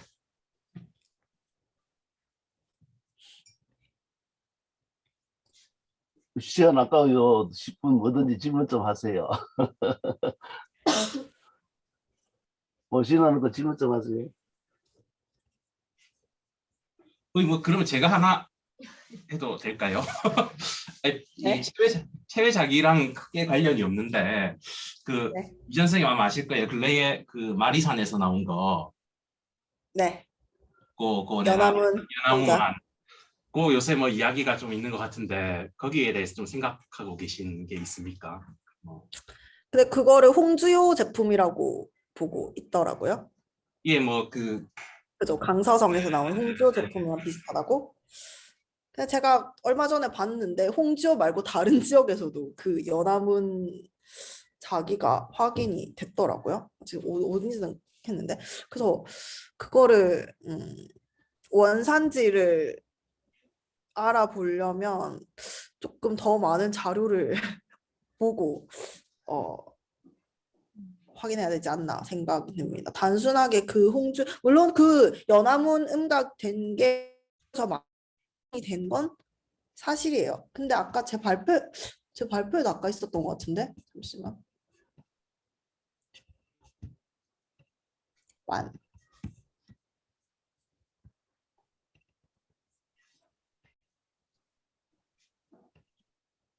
이거 절강에서 나온 거예요. 이것도 밖에 연암은 음각이 되어 있지 않습니까? 원료에서 만든 거라고 보여지는데. 네, 이런 식으로 유사한 거를 찾게 되면 아마 홍주뿐만이 아니라 다른 지역에서도 만든 게 나오기 때문에 그 원산지에 대해서는 좀 더 신중해야 되지 않나 생각이 되고요. 연대도 그리고 보니까 470 몇 년 이렇게 딱 그 시점으로 이야기를 하고 있던데 연대도 좀 물론 그 시점에 이런 아이들이 유행을 한 거는 맞겠죠. 근데 전세품이니까 훨씬 더 신중하게 접근해야 되지 않나 생각은 합니다. 따로 자료를 찾아보진 않았습니다. 이와 관련된 건. 네. 감사합니다. 근데 남조 시기가 되면 이런 연암호는 워낙 유행을 하니까 그게 뭐 홍주요에서만 만들어졌다 이렇게 말하면 오류가 있겠죠. 네, 알겠습니다. 감사합니다.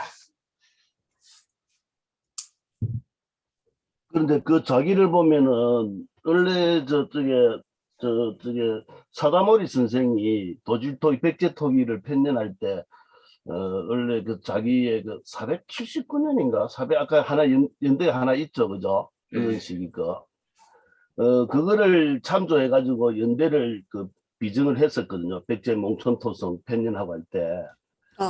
그런데 성종용 선생이 그걸 갖다가 하면서 무슨 말이냐, 420년에 나온 것도 있다 하면서 그러면서 백제 연대를 갖다가 확 올려버렸거든요.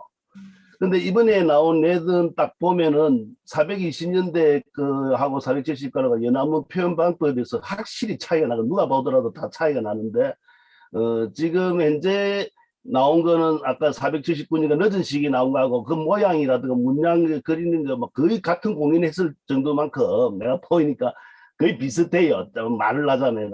그러니까 두 개의 그 문양 시문하는 거 폭이라든가 이런 게 완전히 차이가 나기 때문에 연대를 한다면 뒤쪽 거에 많이 가깝다 하는 그런 생각을 했어요. 그래서 백제 고각하는 사람들이 그냥 생각 없이 그냥 하여튼 자기 필요한 대로 해가지고 연대를 확 소급하기 위해서 그걸 갖다가 썼는데 이번에 비교한 자료가 그런 관계가 나왔더라고요. 만약에 이걸 보고 제가 생각하기를 이런 문양 시문 방법이 이런 차이가 나니까 전세도 고려해야 되겠지만은 이 뒤시기에 훨씬 가까운 쪽으로서 생각하는 것이 타당하지 않느냐 이런 말을 만약에 표현한다면은 그거는 타당할까요? 어떨까요? 근데 제가 그거를 자세히 유머를 자세히 보질 않아가지고 그거 비교도 아직 해보지 않아서 선생님 말씀하신 그 420년과 479년이 어떤 건지를 잘 모르겠거든요. 근데 제가 한번 확인을 해보고 개인적으로 연락을 드리도록 하겠습니다. 내가 찍은 사진을 지금 보내드리려고 했는데 지금 사진이 빨리 안 찾긴다. 다음에 내가 찾으시면 저한테 보내주시면 제가 좀 모아서 보고. 보내드릴게요. 카톡으로 보내드릴게요. 네, 감사합니다. 네. 이제 뭐 마지막으로 한 분 정도 질문 받을 시간이 있을 것 같습니다. 뭐 평소에 자기에서 궁금함을 가지고 계셨던 분은 그냥 편안하게 질문을 해주시면 됩니다.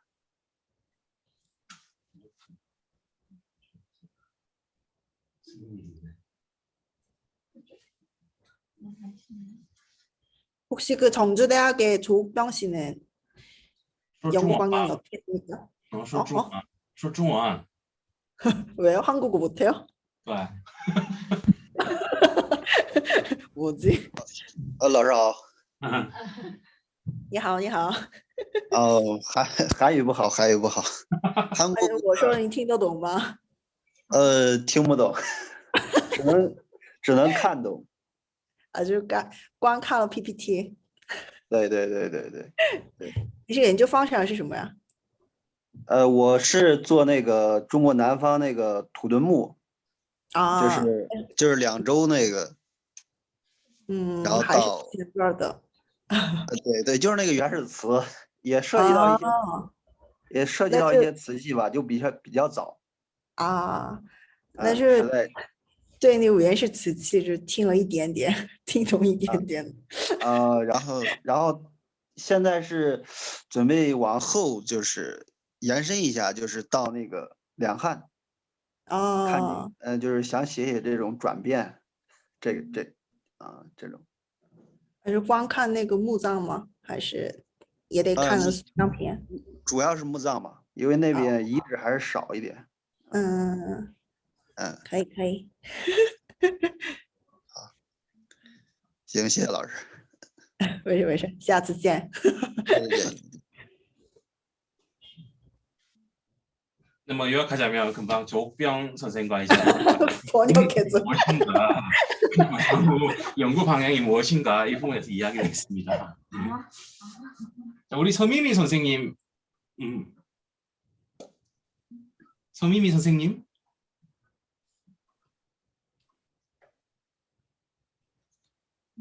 네. 네, 서미미 선생님 뭐 질문할 거 없습니까? 잘 몰라가지고. 혹시 제가 질문 하나 해도 되나요? 네, 선생님. 엄청 간단한 질문인데요. 그냥 궁금해서 물어봅니다. 우리나라 뭐 고구려도 그렇고 백제도 그렇고 신라도 그렇고 지금 현재 무덤보다는 오늘 발표하신 뭐 도자기라고 해야 되나요? 아니면 뭐 독이라고 해야 되나? 하여튼 그런 것들이 지금 왕궁이 있는 곳에서 지금 출토되고 있지 않습니까? 그렇다면 왕궁에서 출토되었다면 이게 실제 뭐 생활에서 그게 사용된 뭐 그릇이라고 해야 되나요? 뭐 그렇다고 볼 수 있는데 무덤에서 출토된 게 아니니까. 그렇다면 왕궁에서 출토됐다면 과연 어떤 음식물을 거기에 담았을 거라고 그렇게 생각을 하시는지요? 그거는 기종에 따라 달리 봐야 될 것 같은데요. 일단 뭐 완 같은 경우에는 그냥 지금으로 따지면 접시 이런 거니까 뭐 고체로 된 뭐 그런 음식을 담았을 거라 생각하고, 관 같은 경우에는 뭐 액체를 담았을 수도 있고 혹은 뭐 곡물 같은 걸 담았을 수도 있겠죠. 개수호는 뭐 개수호도 당연히 주전자처럼 생겼으니까 액체겠지만 술을 만약에 담는다면 뭐 술을 담았을 수도 있을 것 같고요. 이거에 대해서는 깊게 생각은 해보지 않아서 잘 모르겠지만 만약에 그 실생활 질문을 용도로 사용했다면 그렇게 사용했을 것 같습니다. 질문을 하는 이유가 그때 이제 남경대 하원고 선생님이 그런 얘기 하시던데 한국 사람들은 이렇게 중국 도자기 연구를 너무 막 그렇게 뭐 하여튼 그거 유형학 쪽으로만 하고 그 다음 거를 조금 안 한다 그런 얘기를 하시면서 중국 같은 경우에 전문 도기 같은 경우에는 거기에 이제 젓갈을 보통 많이 담았대요. 전문 도기 그 그릇에는. 근데 그 전문 도기가 우리나라 뭐 풍납투성에서도 지금 출토되고 하니까 아마 중국에서 이제 그 젓갈을 담은 그 전문 도기가 이제 백제로 건너가 백제 사람들도 그런 뭐 하여튼 중국 남방에 있는 젓갈류의 음식을 먹었다. 그래서 풍납토성에서 그게 출토가 된다. 뭐 그런 식으로 얘기를 하시더라고요. 그래서 이제 그런 거에 대해서 혹시 이제 그냥 그 그릇이 필요해서 우리나라 왕궁에서 그게 뭐 출토되는 게 아니고 뭔가 중국 음식을 뭐 이렇게 하기 때문에 그게 출토되는 거 아닌가 해서 그냥 간단하게 한번 물어봤습니다. 근데 유물, 그러니까 이런 물건들이 사실 그 제지에서 생산돼 가지고 다른 곳으로 옮겨졌을 때 그게 동일한 용도로 사용이 되었을까도 생각을 해봐야 될 것 같아요. 물론 뭐 이런 뭐 그릇들은 워낙 이제 실생활 용기로도 사용이 되고 제사 용기로도 사용이 되고 본래부터 이렇게 다양한 용도를 가지고 있는 것들이기 때문에 딱 한 가지로 이거는 이걸로 사용했을 거다라고 생각을 하는 거는 그것도 좀 약간 고려를 해봐야 될 것 같고요. 근데 그러니까 지금 한국에서 나오는 이 유물들이 너무 소수이기 때문에 이거를 두고 어떻게 또 이 연구를 해야 될지는 되게 고민을 해봐야 될 것 같습니다. 중국 청자는 사실 백제에서는 많이 나왔지만 뭐 신라나 가야나 이런 지역에서는 거의 확인이 덜 되고 있고, 가야는 또 특히 무덤에서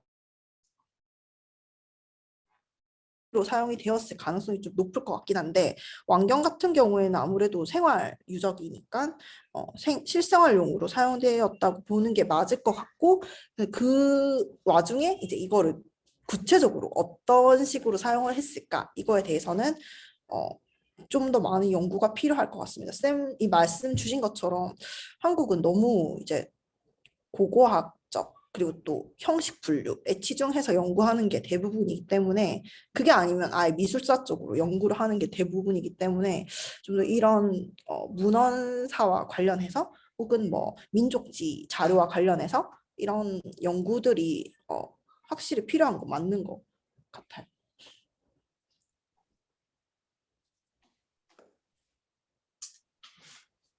네, 감사합니다.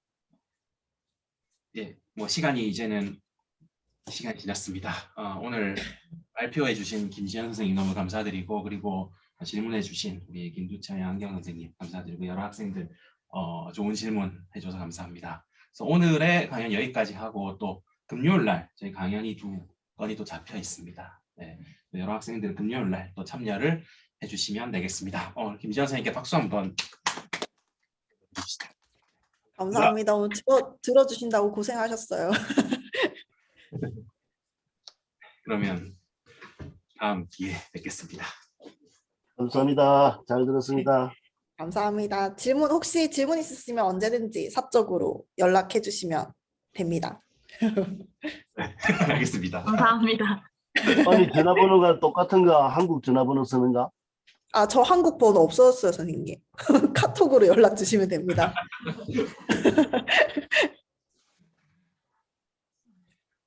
예,